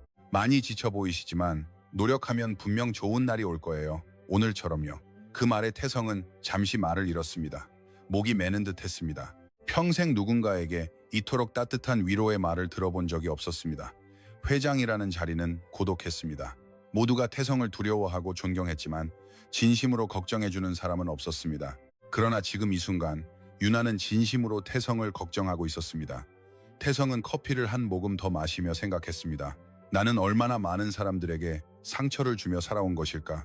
태성은 자신이 만들어온 세상이 얼마나 차갑고 계산적이었는지 깨달았습니다. 본사에서 일할 때 태성은 사람들을 오직 성과로만 평가했습니다. 목표를 달성하면 칭찬하고 실패하면 질책했습니다. 그러나 그 사람들의 삶에는 눈길조차 주지 않았습니다. 그들이 무엇을 느끼고 무엇을 원하는지 전혀 관심이 없었습니다. 태성은 자신이 얼마나 오만했는지 깨닫기 시작했습니다. 오후 작업이 시작되었습니다. 태성은 작업대 앞에서 부품을 검사하면서도 계속 유나를 관찰했습니다. 유나는 여전히 바쁘게 일하고 있었습니다. 동료가 어려움에 처해 있으면 먼저 달려가 돕고 기계가 고장나면 스스로 고치려고 했습니다. 유나는 결코 자신의 일만 하는 법이 없었습니다. 항상 주위를 둘러보고 도움이 필요한 곳에 먼저 손을 내밀었습니다. 태성은 마음속으로 중얼거렸습니다. 이것이야말로 진정한 리더십이다. 저녁 무렵 한 여성 직원이 울고 있었습니다. 유나가 다가가 물었습니다. 수진 씨, 왜 그래요? 수진은 눈물을 닦으며 답했습니다. 언니, 집에 문제가 생겨서 엄마가 아프신데 병원비가 없어요. 그런데 이번 달 월급은 다음 주에나 나오는데 어떡하죠? 유나는 잠시 생각하다가 말했습니다. 얼마나 필요해요? 수진은 망설이며 답했습니다. 10만 원 정도요. 하지만 제가 어떻게... 유나는 가방을 열어 지갑을 꺼냈습니다. 그리고 카드를 꺼내며 말했습니다. 이거 써요. 급한 불은 이걸로 끄고 나중에 천천히 갚아주면 돼요. 수진은 놀랐습니다. 언니, 이거 언니 비상금 아니에요? 제가 어떻게 받아요? 유나는 웃으며 말했습니다. 괜찮아요. 저는 혼자 살아서 갑자기 돈이 필요할 일도 없어요. 수진 씨, 어머님 빨리 낫게 해드려요. 수진은 눈물을 흘리며 유나를 끌어안았습니다. 언니, 정말 고마워요. 태성은 그 광경을 보고 가슴이 뭉클했습니다. 자신도 넉넉하지 않은데 동료를 위해 선뜻 돈을 내밀었습니다. 계산 없이, 조건 없이 그저 도움이 필요한 사람에게 손을 내밀었습니다. 태성은 자신과 비교했습니다.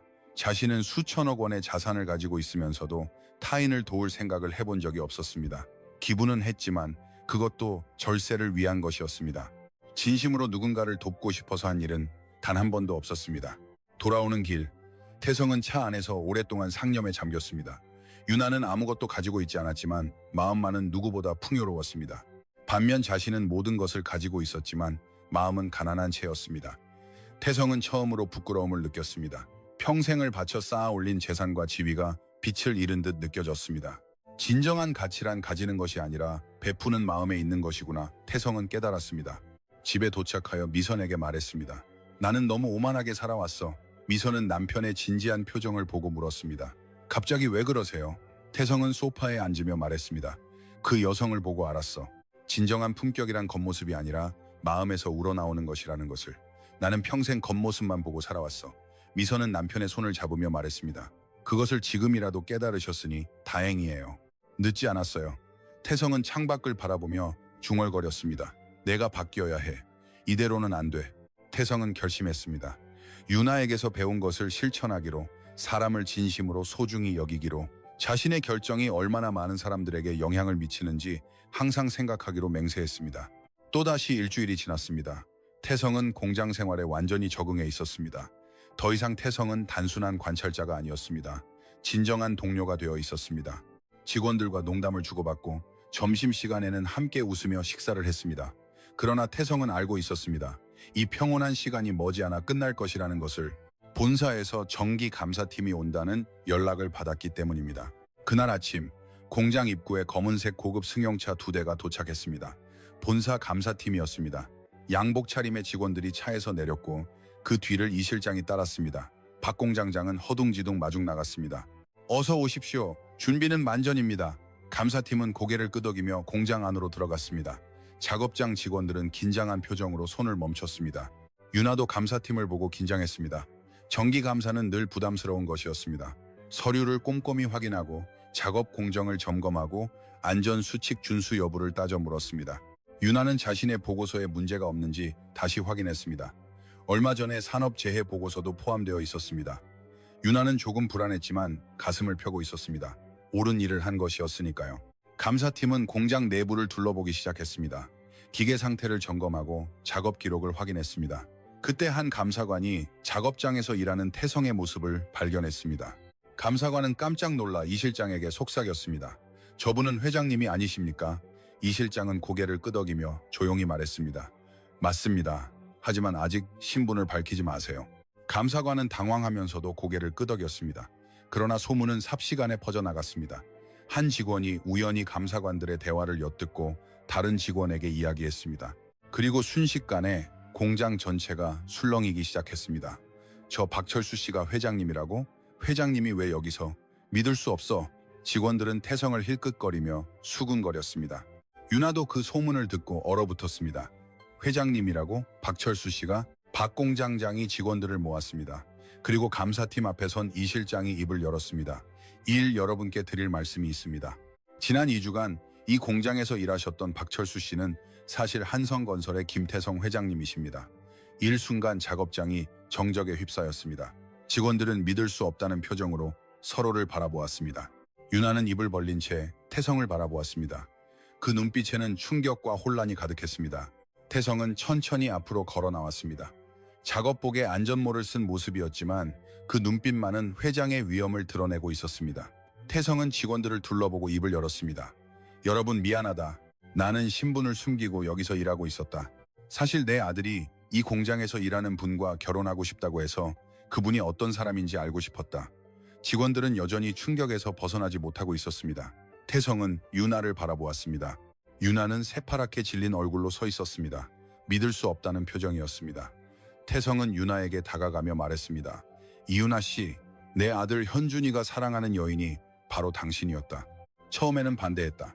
공장 직원이 우리 집안 며느리가 된다는 것을 믿을 수 없었기 때문이다. 그러나 2주간 당신 옆에서 일하며 깨달았다. 내가 얼마나 오만했는지, 내가 사람을 얼마나 잘못 보고 있었는지. 유나는 눈물을 참으며 고개를 숙였습니다. 회장님, 태성은 고개를 저었습니다. 아니, 내가 배웠다. 당신에게서 진정한 품격이 무엇인지 배웠다. 돈이나 집안 배경이 아니라 사람을 대하는 마음이 품격을 만든다는 것을 깨달았다. 태성의 목소리는 떨리고 있었습니다. 태성은 진심으로 그렇게 생각했습니다. 유나는 고개를 들고 태성을 바라보았습니다.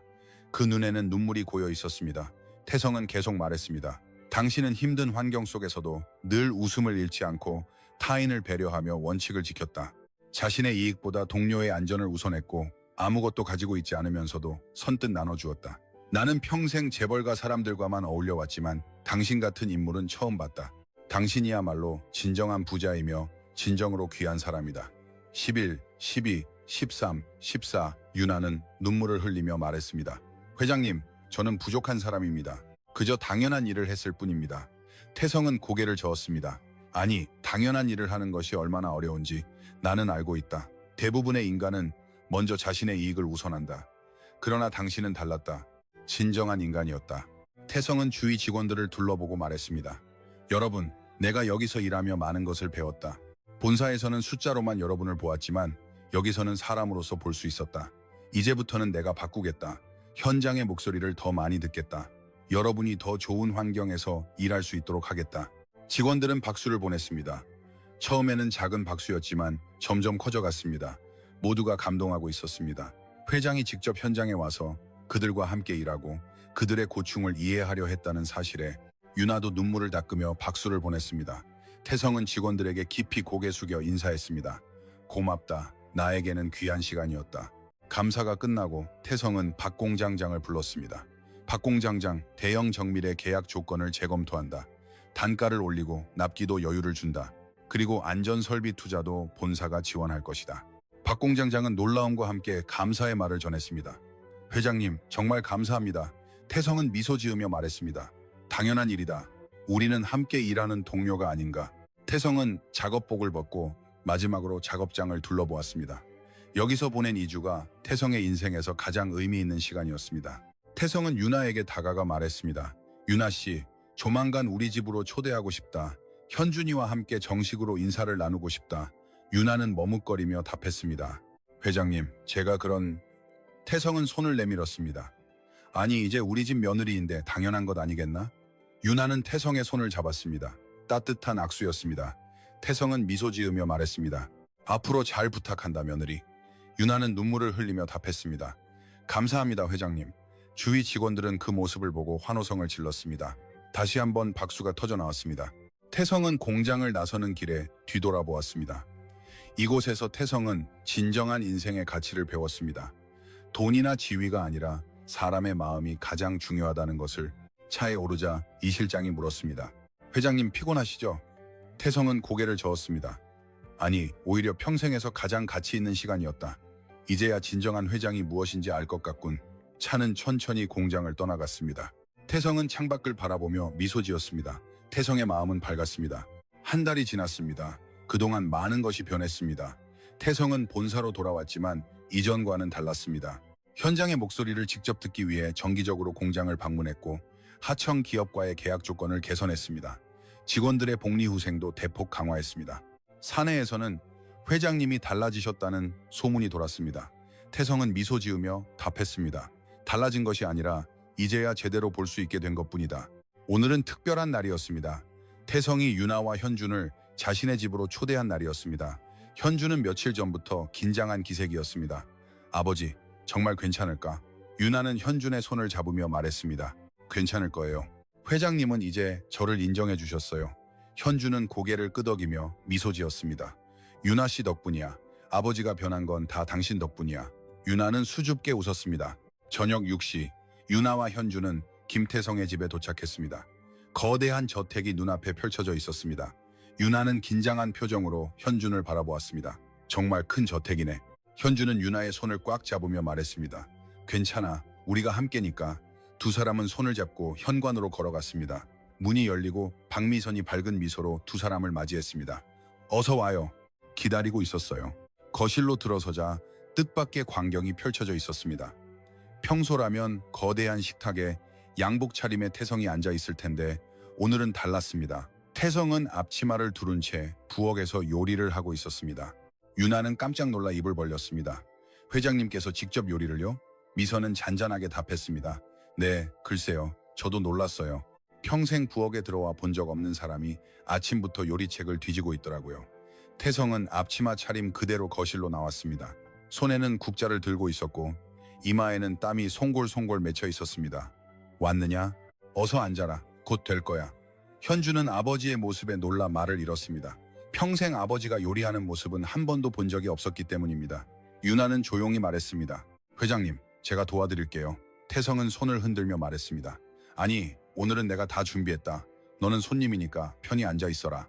잠시 후 식탁에 요리가 차려졌습니다. 된장찌개, 갈비찜, 나물, 잡채까지 6, 7, 8, 9 정성을 다해 준비되어 있었습니다.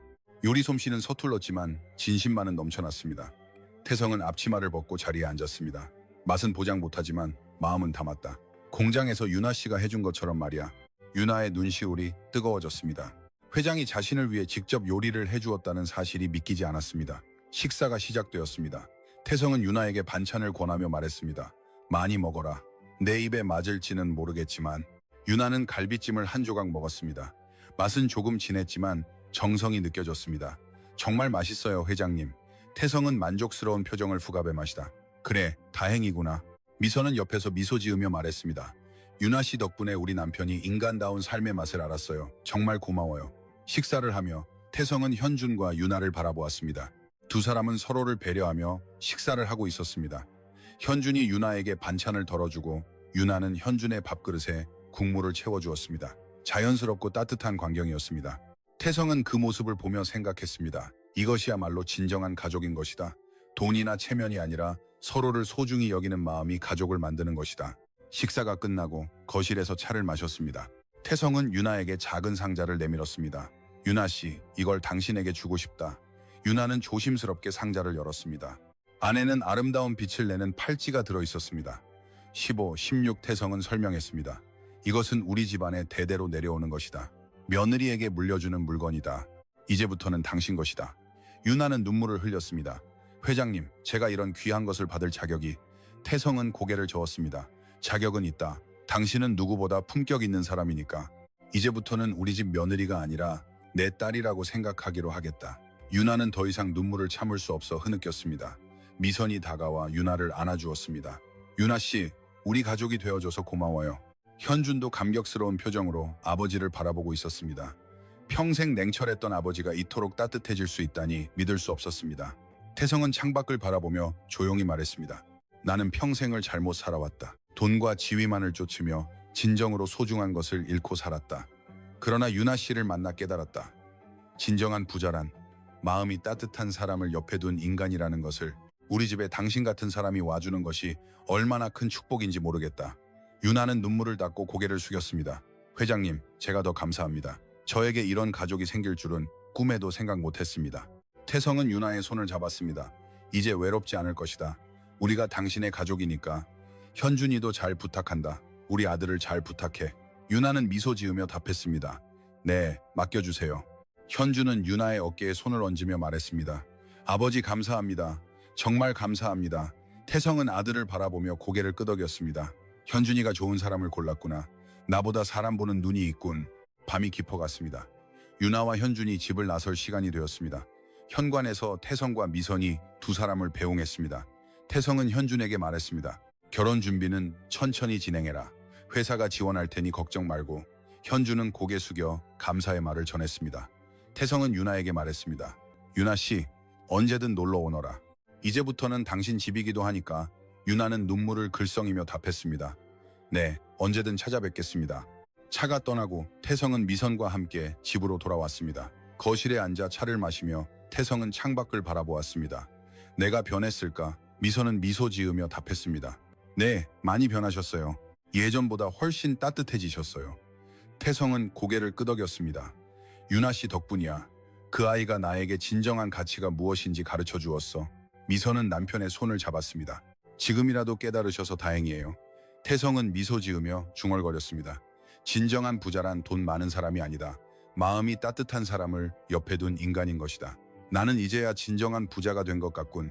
창밖으로 보이는 서울의 야경은 여전히 화려했지만 태성의 마음은 그 이상으로 빛나고 있었습니다. 태성은 인생에서 가장 중요한 것을 깨달았습니다. 사람의 가치는 겉모습이 아니라 마음에 있다는 것을. 그리고 진정한 품격은 베푸는 마음에서 우러나온다는 것을. 오늘의 이야기는 여기까지입니다. 이 이야기가 마음에 남았다면 댓글로 감상을 나눠주세요. 오늘 하루도 마음속에 따뜻한 빛이 깃드는 하루 되시기를 바랍니다.